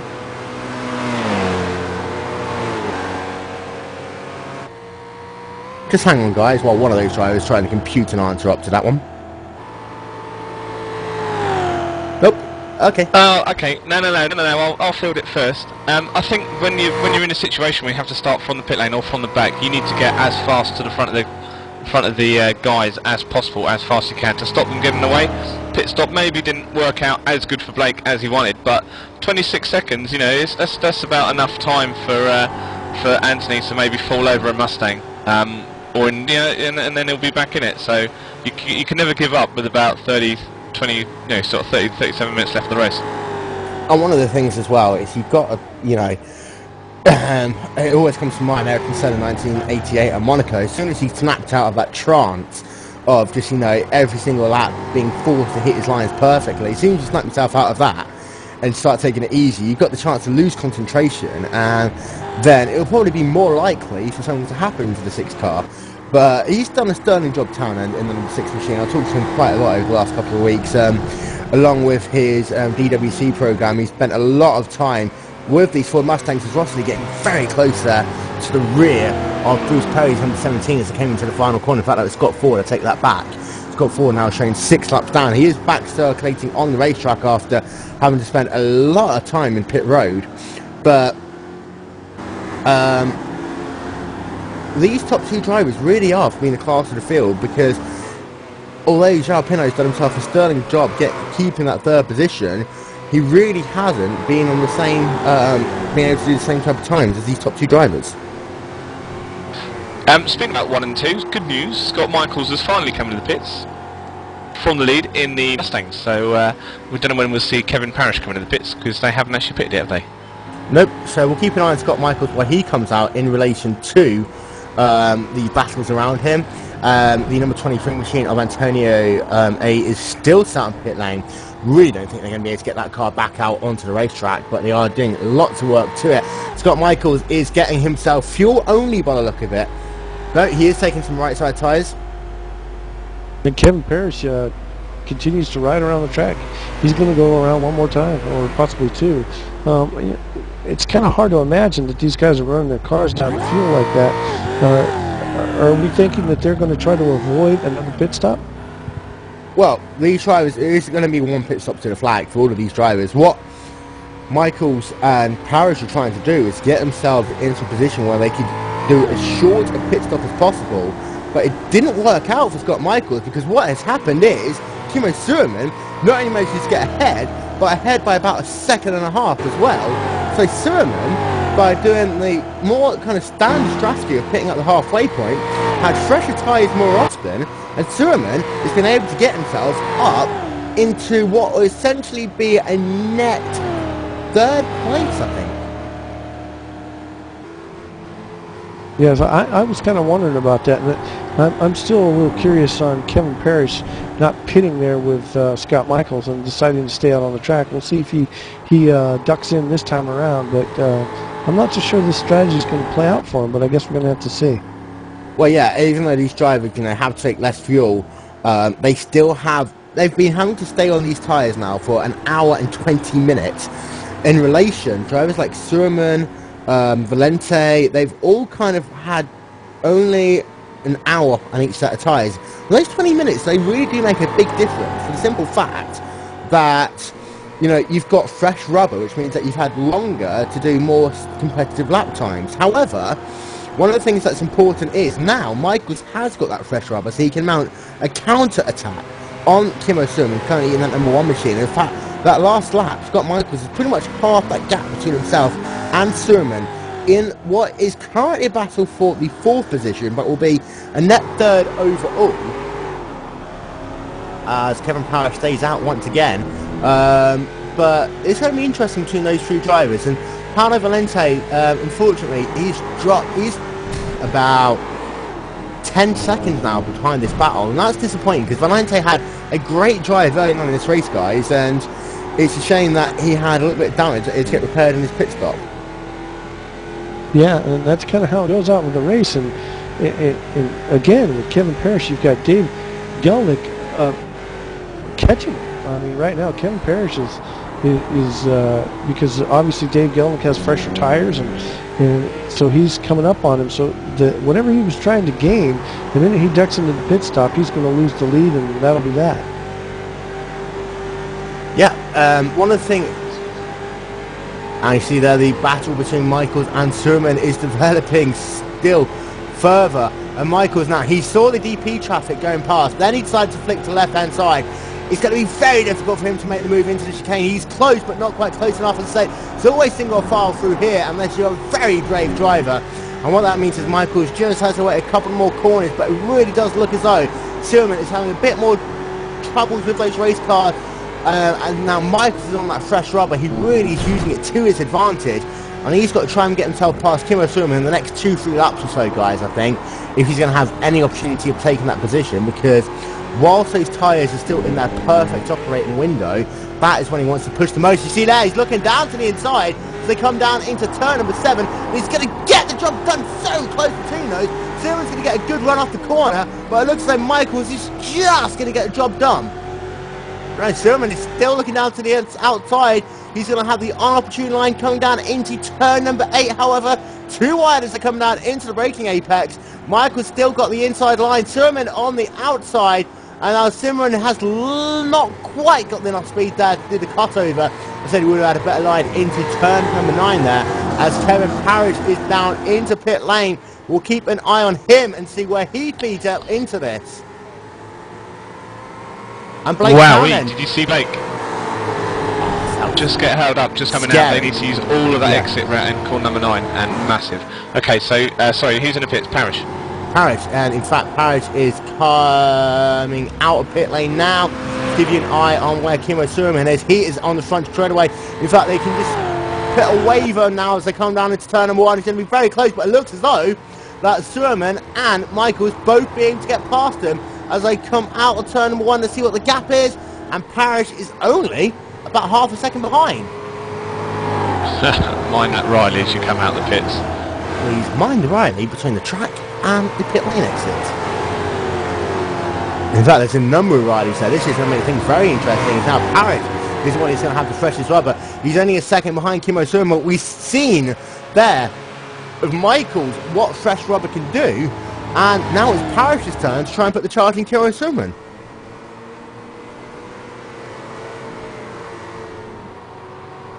Doyle, for Parrish, now's that time where he really doesn't want that DP traffic around him. He really wants to just, you know, get down to business, get that car, you know, up to temperature of those tyres, and just try and make the move on Surman before he starts, you know, getting too much heat into those tyres and loses the advantage. Yeah, and I'm not sure that you know, he's going to be able to make that happen, because if you look earlier in the race, you know, the reason why he was up front was more due to pit strategies and other things going on, and he definitely does not want a bunch of DP traffic slowing him down right now, as you see what's going by on the right. But I think we're going to have a pretty good race right here in this pack of 3, because we're still spread out pretty good up front between Dave Geldick and Evan Maillard. So you got Kevin Parrish, Scott Michaels, and Kimmo Simone, and they're really, really going to be the race to watch right here. I'm just looking at the first 2 Rileys, and it looks like the gap between Rosselli and Townend sort of goes between 25 to 27 seconds, depending on which one gets scared in amongst the traffic. So then he's not driving away with it, Anthony, but Blake really, really can't close him. And don't forget, I think maybe our earlier predictions may be incorrect, because Anthony Rosselli is driving a great race, and Blake Townend is just not able to close up like you were talking about, Rob. So I think this, you know, if everything goes as planned for Anthony Rosselli, I think Blake Townsend may have to settle for that P2 position. Don't forget, everyone, next week we are going to be going to round number 7 of the Grand Am Premier Series from Indianapolis Motor Speedway's bike course. The greatest speedway in the world, Indianapolis Motor Speedway, not only plays host to round 7 of the Grand Am Premier Series, but also the 3rd and final round of the North American Endurance Challenge. That'll be on 4 p.m. GMT once again here on Glacier TV. We've got drama. It looks like Paolo Valente and Jason Dunningham have been talking closely, and it looks like either one or both of them are out or with damage in pit lane. Yeah, I'm having a look back to see what happened to that. Valente, he's had himself a difficult second part of the race. As we talked about his incident with his incident early on in the race where he got himself some damage. He had to come down pit lane to get some repairs to that, and in fact he just got flipped down into turn number 8, and it looks as though yeah, it was Jason Dunningham who dived down to the inside line, just caught the curb, and this was, yeah, just caught the curb and then speared back and just flipped over Paolo Valente. Unfortunately, Valente's car was way too damaged to carry on, and although Valente's had a difficult part of the race, he was still on for a top 5 finish, and now that is out the window. Yeah, and he had no idea that was coming either. From his point of view, he was probably in the blind spot. That was just a huge surprise. It's like, yeah, you know, I'm in the corner, and next thing you know, I'm on my top. So he had no idea that was coming. No way to avoid it. So you should just see that from the onboard. It looks as though that Donington, he tried diving down to the inside. We know that Donington had some incidents earlier on to his race car. Perhaps his car just got a little bit loose as he came into turn 8, but he just clipped the curb, was doing a bit of lawn mowing almost, and then as he tried to correct the car, it just speared left into the side of Valente and just flipped Valente over onto his roof into the gravel track. Yeah, it looks like maybe he got into his brakes a little too hard there, because if you'll notice, the car kind of swerves sideways a little bit just before he heads into the grass. So let's run through your race order momentarily, as we have got ourselves half an hour left to go here in the Grand Am Premier Series race from Watkins Glen on Glacier TV. Anthony Rossley is still your race leader. The gap between himself and Blake Townend, it's pretty much been static at about 25 seconds. In fact, it's 26.5 seconds at the moment between himself and Anthony Rossley. Charles Pinot is in the 3rd position, Doug Larry in 4th, Bruce Perry is in 5th, with Sean Lees in 6th, Jacob Lehman in 7th, Fabrizio Raffa in 8th, Mathis Camargo in 9th, and Jason Dunningham was in the 10th position, but he is still carrying on, one of the things. So he's still being able to circulate. And in the Mustang division, Geelink is your race leader, Dave Geelink. Evan Malliard is in 2nd, Scott Michaels in 3rd, Kieran Sermon is in 4th. Kevin Parrish has not been able to make those new tyres work, and he is still in the 5th position. Jonathan Fuller in 6th, and your racing retirees, Paolo Valente, Zdenek Zorek, and Dan Rash.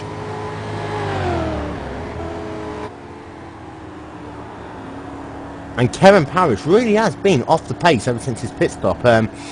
His last lap was a 2 minute 9.16. Compare that to Kim O'Surman's 2 minute 8.545.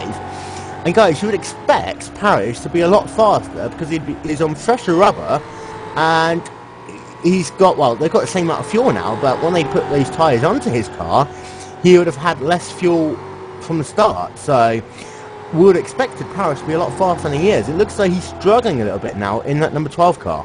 And do you think that that could be the fact that this race is half an hour longer than the majority of the rest of the series? It's possible, Will, but I think Kevin Parrish was struggling from the start. I think, again, we talked about him a lot while he was up front, but I think that was mostly due to the fact that he was on an alternate pit strategy. So I think this is probably where we're at with that. It could be fatigue, but I just think that's just his driving style. Yeah, and it does look as though, as you see there, just getting overtaken Blake Townend in his distinctive livery there, coming down into the inner loop once again. It does look as though that Michaels has also been able to pull out a humongous gap in comparison to these Mustang cars over Kim O'Surman, who's sat in 4th position in class in the number 1 machine. Talking about points momentarily, we tried talking about this last week and we got ourselves into a huge amount of confusion, but the points of this race, it looks as though for these Ford Mustangs especially, there's going to be some big point prime days, and for the likes of Dave Geelink and Evan Malliard, as they are fighting for this championship, it's going to be a big payout for these drivers. Do you mean points payout, or do you think iRacing are going to get their hands in their pockets? Well, obviously both. We'll talk about that one in a moment, but when it comes in terms of points for this race, having a look through the level of drivers, it does look as though that they've got very high iRating in this race. And to run through what iRacing and everything means to these drivers who have not been on a broadcast with us before, all of these drivers in this series are assigned an iRating. Their iRating is based upon their performance since they joined iRacing. So if you, let's say for example, finish in the top 3rd of a race, you will gain iRating, and if you finish in, say, the lower half to a 3rd, you will lose iRating. What does this mean? Well, every race they will put together drivers with as close a skill level as possible based by this iRating. However, the higher the iRating for a driver, the more points you get for an overall strength of field, because of the fact that it's classified as a competition being more fierce than, say, a group of drivers with a lower iRating. I've confused myself already, but Rob, it does look as though it's going to be a big payout for these drivers today.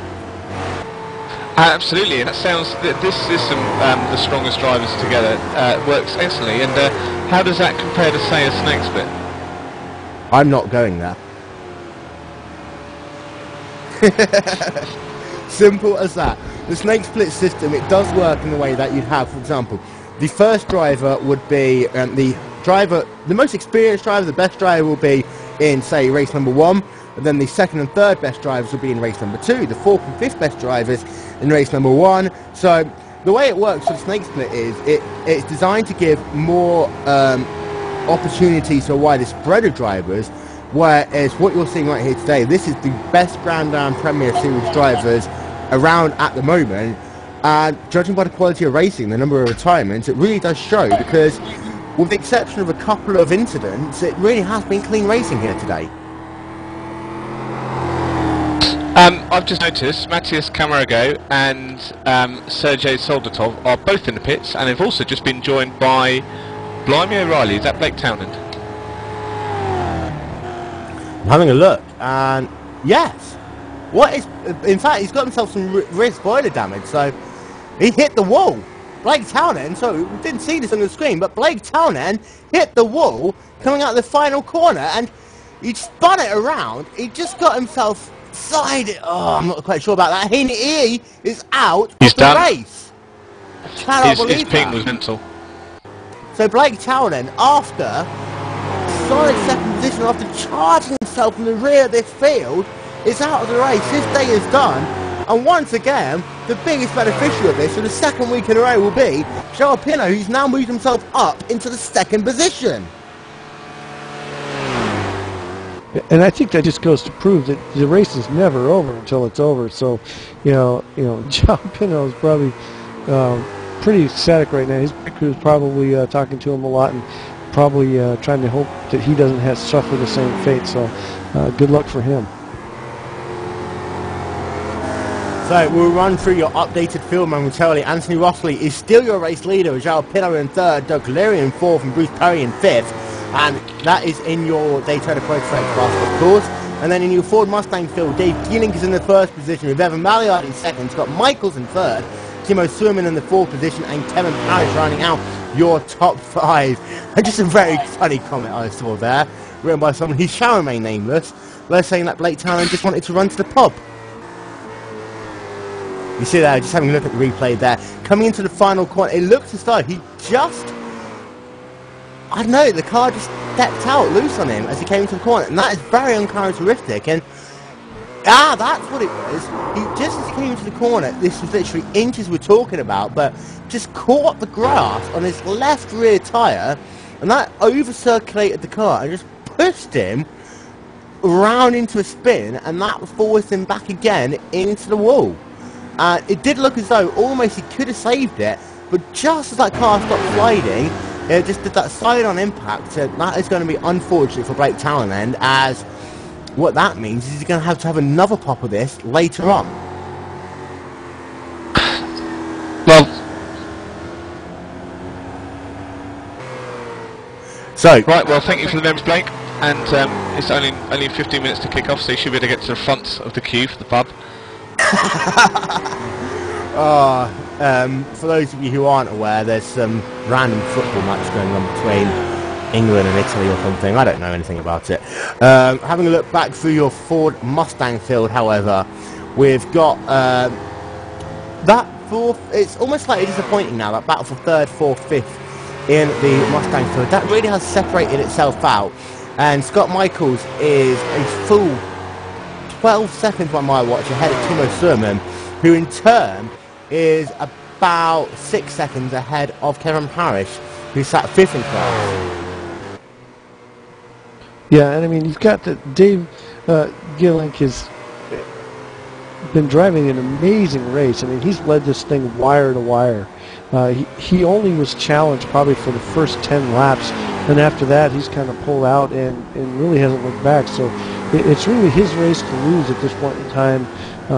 But if he can continue to drive that, so it's pretty impressive when you see somebody, especially in this class, that can pretty much dominate like this and drive very consistently for this length of time.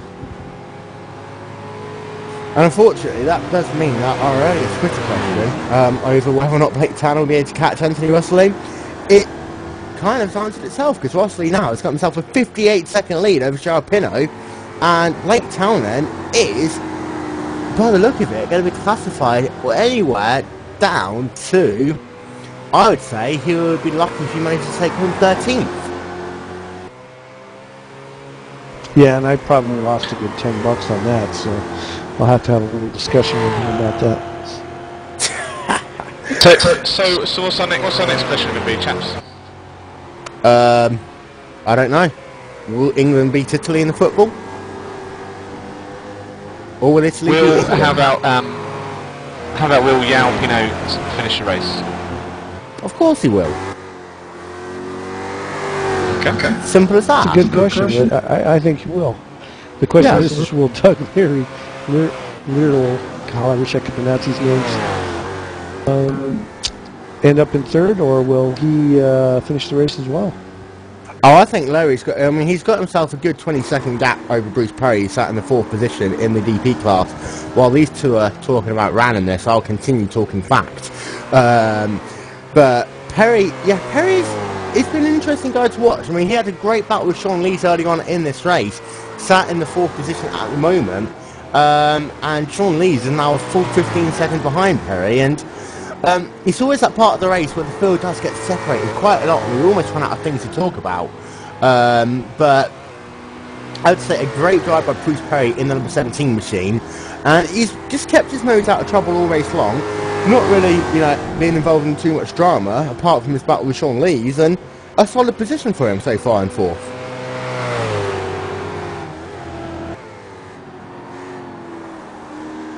Well, there it is. Your facts. That was an amazing fact. Are we doing drive of the day yet? No. Who's the driver of the day so far? Remembering we still got ourselves 17 minutes of the race left. Well, I'm not going to curse it. Absolutely not going to curse it. Doyle, have you got a choice? Oh, so you want me to curse? Yeah. Oh, yeah. For me, just for fun, because just to see if we get the cursing the announcer, Dave Gillick is my driver of the day, because I pretty much keep track of the Mustangs and they're my boys. Yoni Batman, who is running all the stuff behind the scenes, he says that even though he crashed, it'll be Blake Townend, just because the run from the rear of the field through to the front was just awesome. That's his words, not mine. In fact, I am probably going to have to agree with him. Everyone's going to start thinking I'm a Blake Townend fanboy, but that run at the start of the race, especially once they came up, I remember on lap 5, they came up to the Mustang traffic for the first time, and he pretty much took 3 drivers in the space of 2 corners. I mean, some breathtaking action there, and really does show that even though he did make a almost silly mistake in the final corner, until that point he had driven the absolute cajoles off of his race car. So basically what you're saying, until the moment in which he made a horrific mistake and crashed out of the race, he was just brilliant. Correct. Now stop being sarcastic to me. Okay, we've got... Well, this is if I interrupt, I can't believe we're actually in a situation where we're picking a driver of the day, and the driver we're actually picking, we can't actually curse, because he has already been cursed. Exactly. It's all of that. This is the ultimate swerve answer of a question. It's fantastic. Okay, let's get ourselves back to the action momentarily.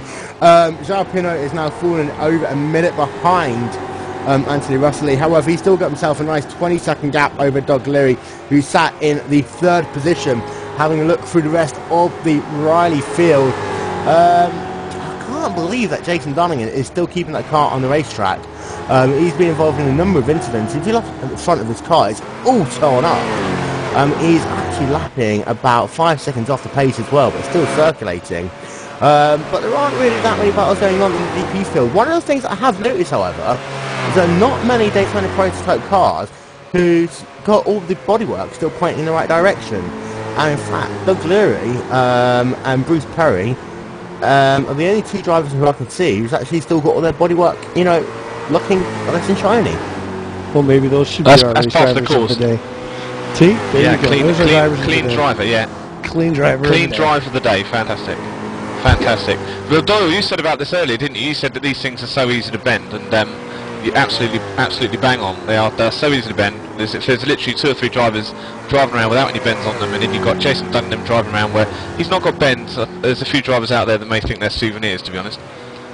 Well, yeah, I think those guys without their cars aren't all bent up, get back in the locker room, they're probably going to get completely hazed for that, because they're probably considering not really racing. So we'd like to welcome you to the last 15 minutes where we've all gone senile in the Grand Am Premier Series here on Glacier TV.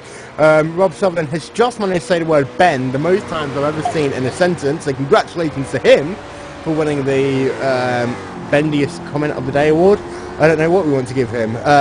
Looking back to the Mustangs, however, And that battle, Timo Schumann, I think it's close a little bit to Scott Michaels, but not that much dramatically. Schumann's last lap time was a 2 minute 8.806. In fact, he lost 3 tenths of a second to Michaels that last lap. But they have been almost trading lap times, even though they're about 12-13 seconds apart on the racetrack. And so I was talking earlier about how, as soon as you snap out of that concentration zone is when you're most likely to make a mistake. Do you think that might have been what happened to Blake Townend? Oh, well, I think that a question that, kind of remains to be answered. I really have no idea about that, but I think it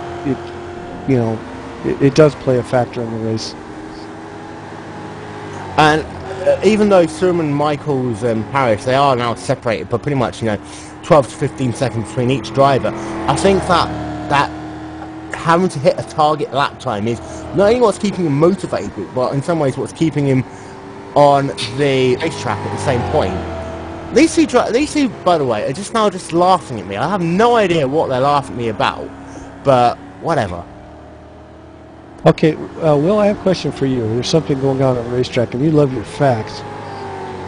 What do you think about the fact that our Mustang leader, Dave Gelink, has dropped his lap times down as far as last time was a .32, 208.324, which is almost a full second or even almost 2 seconds off his fastest pace.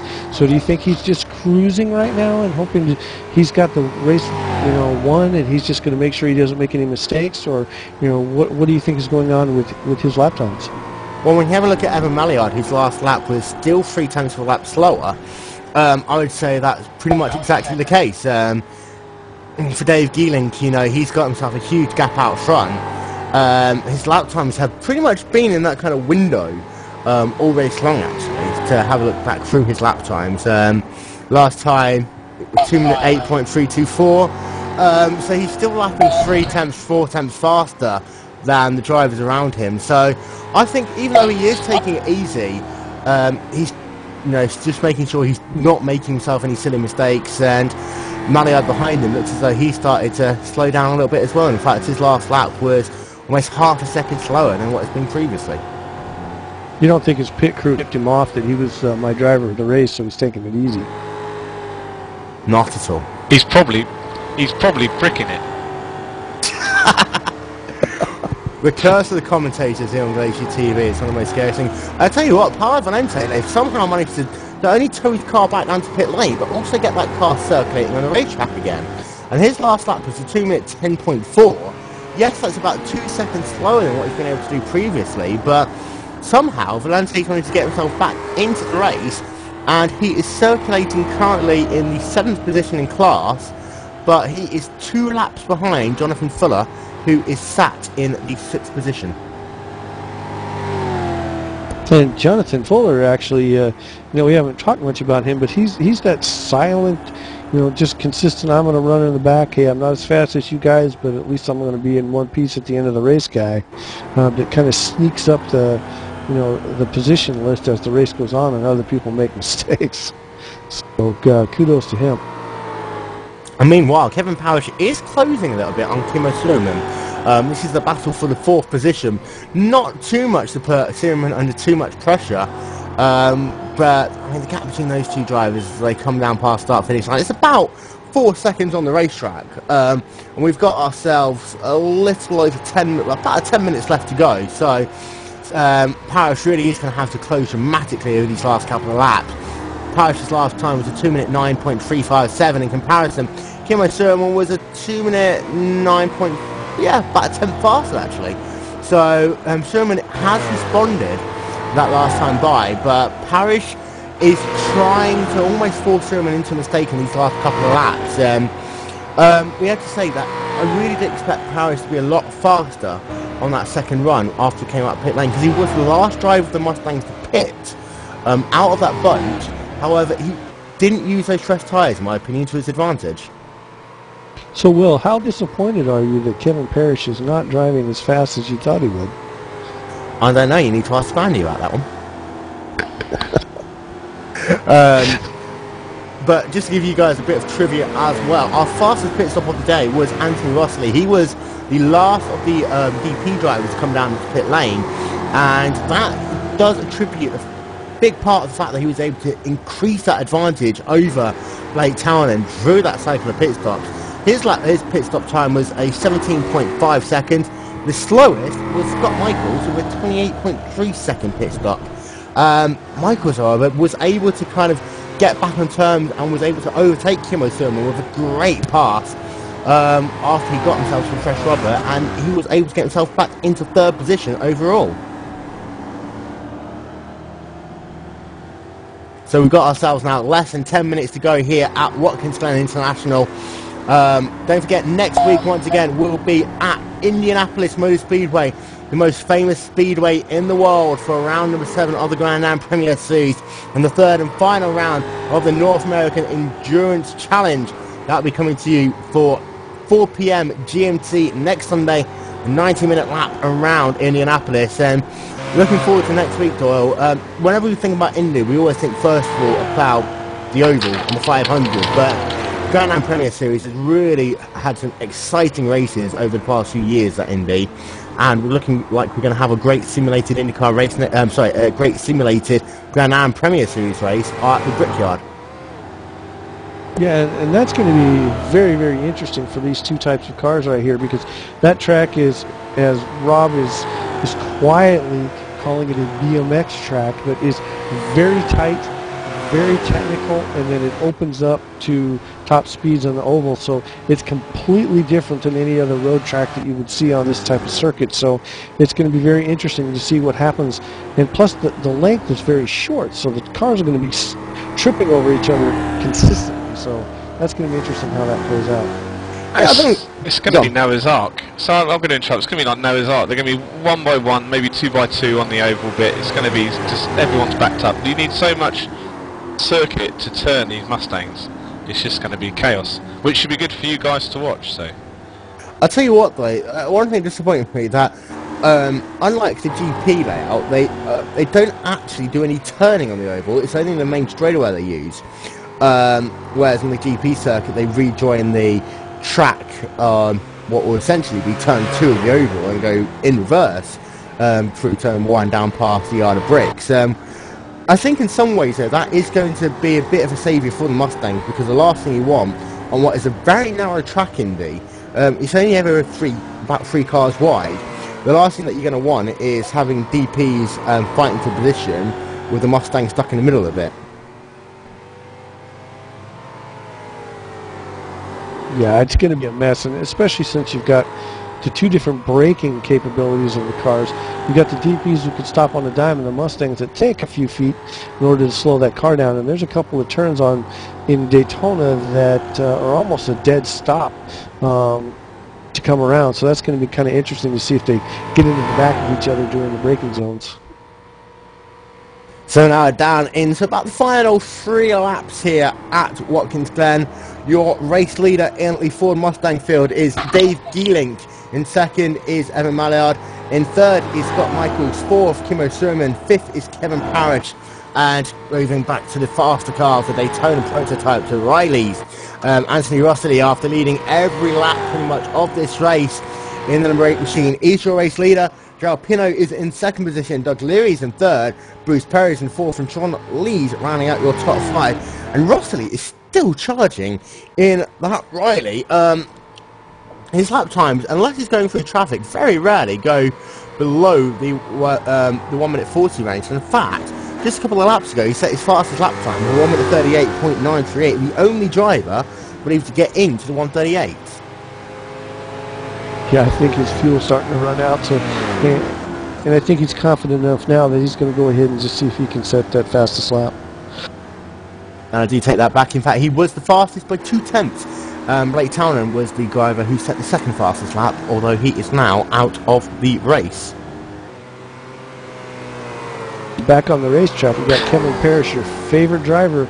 Will, we've talked about him a lot. He is doing everything he can to try to give Kimmo Salonen a race. He's trying to he's getting closer and closer. He just can't quite get there, but man, he's charging as hard as he can. He's trying to make a race of it. So I'm going to tip my hat to him right here at this point in the race, just for you, Will. In fact, last lap he took out exactly a quarter of a second out of the lead that Silverman had in the battle for the 4th position.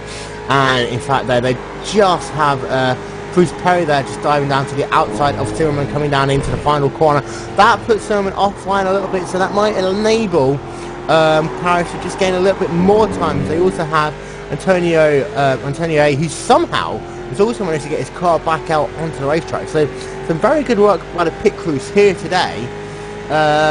But I don't think Paris is going to have the opportunity. We've got, what, 2 laps left of this race here today.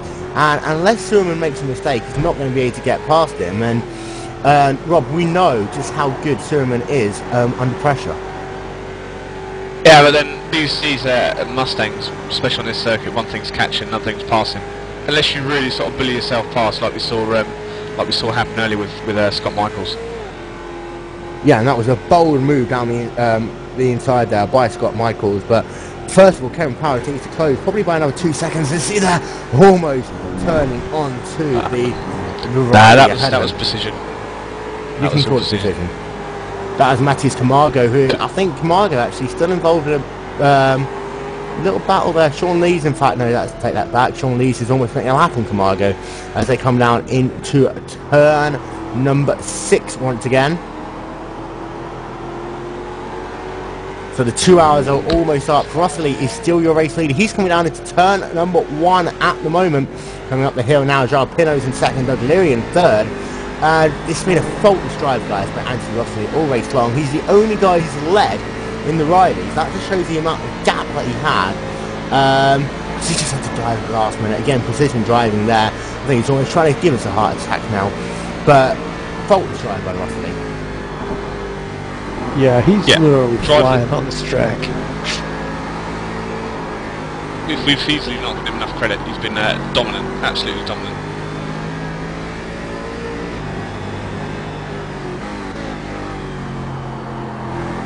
So as they come down now into turn number 7, Anthony Russell, his last lap time was a 1:40.038.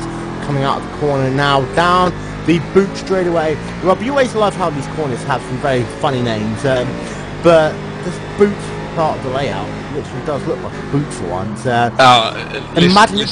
Listen.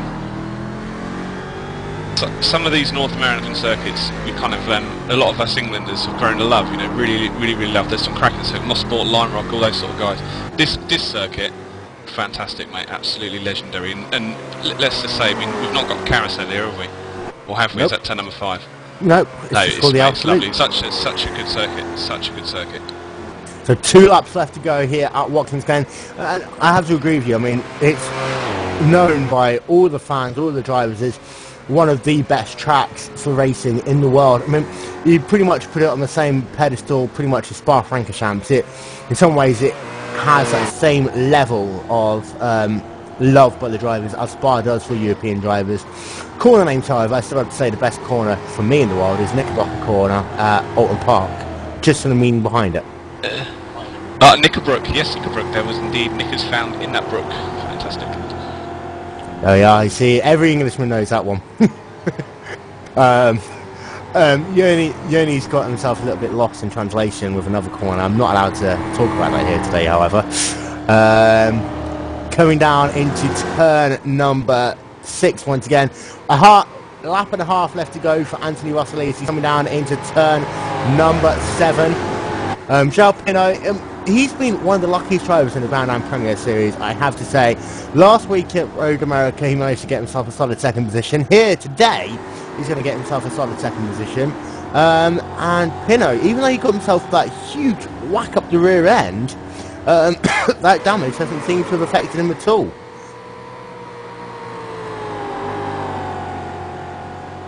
It takes a heck of a driver to get a huge whack up the rear end and not have it affect you, but in this case, looks like he's done a great job. I did talk about how it didn't affect many of the aerodynamic parts of that car, and you just saw it just affected the centre, just the crease in the middle of the car, in between the two exhausts. I was worried about the engines, whether or not it could affect the exhaust pipes, overheating the engine. It did look as though it's not done that. Let's cross our fingers that it doesn't blow off in the last lap, and one give him the curse of commentators once again. Meanwhile, Anthony Rossley coming up the hill for the final time, got himself some Mustang traffic ahead of him. He can pretty much put it into neutral and cruise for the rest of the lap. Coming down into the inner loop for the final time, the number 8 Radical Steel Series machine of Anthony Rossley has led every single lap here today at Watkins Glen. A great drive by him now as he's coming down into turn number 5. As he does that, it's just now that little hill, the tarmac changes here. You've got to be so careful on the brakes into turn 6 and then down into toe turn number 7. This is the newest section of the racetrack as they do this 180-degree corner. Get it nicely on that strip of asphalt that you see juttering out. And now down this back straightaway, the boot straightaway down into turn number 8.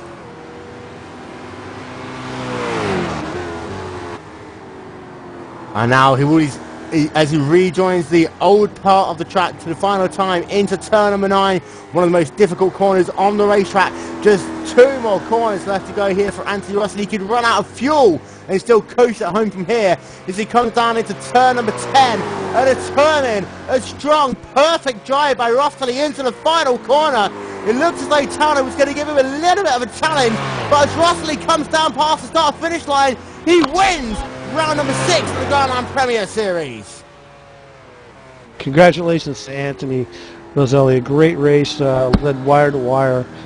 Great lap times, masterful driving out here. So, congrats to Anthony and also to João Pinot, who managed to inherit that second place there, and he held on to it and did a great job.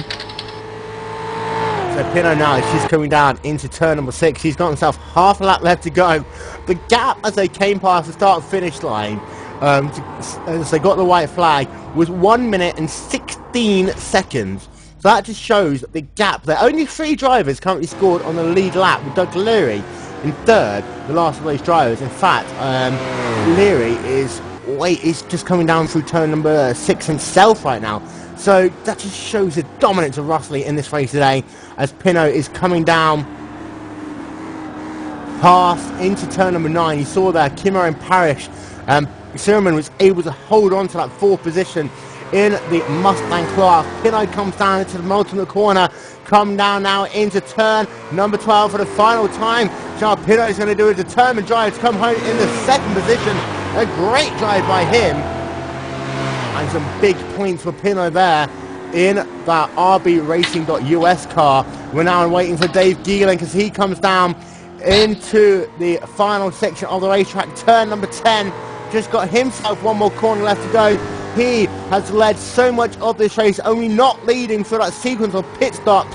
And Geeling comes out of the final corner, slowing it down. He has got nothing left to do as he comes past the start-finish line to win in the Ford Mustang division. And Geeling there, a great drive by him. And Evan Malliard is going to come home in 2nd position. And a good drive by Malliard as well. He was the only driver who was able to stick with Geeling at the start of this race. But unfortunately, he didn't have the raw pace to be able to stay with him. Yeah, and congratulations to Dave Geeling and Evan Malliard. 2 great racers today. Both of them, pretty much keeping their positions all through the race. And the entire Mustang crew, there was a lot of good racing going on until the last half of this race. And we're going to have to say goodbye to Rob early. He's going to go and watch 22 overpaid players kick a piece of cow around. But meanwhile, we're going to run through your final race results in just a matter of moments' time. But Doyle, now the race is over. Driver of the day in first, the DP field, and then secondly, the Mustangs. Well, driver of the day, I have to go with Anthony Rossley. Great job from start to finish. I mean, you can't really beat that. You got other drivers charging through the field and everything, but it does take a lot to lead a race from wire to wire. And then the Mustangs? I haven't changed my pick. Dave Gillick is still my pick of the day. Even though I'll give some love out to Kevin Parrish, who's our kind of our charity driver of the day. He ran a good race to try to get out there. How dare you call someone a charity driver? That was for you, Will. That was for you. Yoni, if you can hear us, your drivers of the day? I'm still gonna go with Blake Townend, even though he did not finish the race. That was just superb driving from him, especially in the Mustang pile that you mentioned. But in the Mustangs, I'm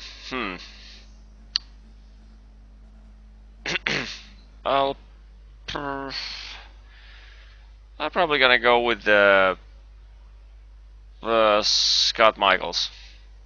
At least, I mean, Dave Gilling won the race in a dominant fashion, but Scott Michaels did make that impressive fight with Kimmo after the pit stops and got past Kimmo driving. That's actually one of the few drivers I've ever seen passing Kimmo Suominen in a racetrack. So I have to give the driver the race to him. For me personally, I'm going to agree with you on the town end. I know he lost it there, pushing a little bit too hard in the second half of that race, but he did a determined drive to get from the rear of the field after having issues at the start of the race to get himself up into the second position. I mean, that was just a great charge through the field. In the Mustang division, I'm going to have to simply say Gieling. I think he was just dominant all race long, and there's nothing that anyone else could do to even try and stay with him. So we'll run through your final race results now. First of all, in the Daytona Prototype Riley, whatever you want to call him, class, Anthony Rossi takes home the checkered flag with a time of 2 hours 44 seconds, .461. Joao Pinot comes home in second position, 1 minute 17 seconds behind. Doug Leary a further 30 seconds behind in third. Bruce Perry a lap down in fourth, as is Sean Lees in fifth. Jacob Lehrman in sixth. Fabrizio Raffa was 3 laps down in seventh. Jason Dunnington in eighth position. Scott Ford in ninth. Gabriel Lengi in the 10th spot. Matthias Camargo in 11th. Antonio Canono in 12th. Blake Townend in 13th. Disappointment for him. Sergei Solotov, he had some incidents early on in the race. He dropped back to 14th position. Nelio Maruso in 15th. Luis Gonzalo Filo in 16th. And Tony Radizzi in 17th and last position. And then in the Mustang division, Dave Geeling takes home the checkered flag in first, Ivan Maillard in second, Scott Michaels in third, Kimmo Suominen in fourth, Kevin Parrish in fifth, Jonathan Fuller in the sixth position, Paolo Valentini in seventh. Your two retirements were Zdenek Zorek and Dan Rash. Great race today, Will. This was great racing on this race course. This race course always ends up with great racing, and today was no different. So we saw a lot of good stuff, especially with both classes of cars. So great entertaining and probably a lot of fun for the drivers. Yeah, I completely agree. Don't forget, next week we will be going to Indianapolis for 90 minutes around the Brickyard. That'll be same time, same place here on Glacier TV. Just to give you a heads up on what is coming up for you this week on Glacier TV. On Tuesday, we have ourselves the Torque Freak Racing Touring Car Championship.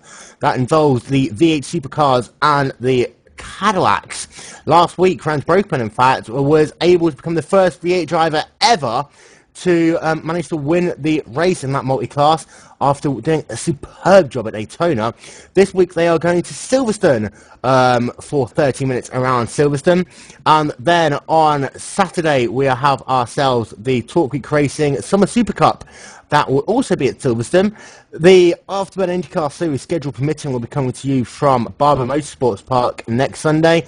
And also, I keep on forgetting about them, but the BigDogsRacing.com series will be coming to you next Tuesday night GMT. And it looks as though no one wants to speak to us, so it's going to time to say goodbye. Doyle, closing thoughts? Great race, and looking forward to next week's race. Should be great. Johnny? Not much to say. It was a pleasant one to watch.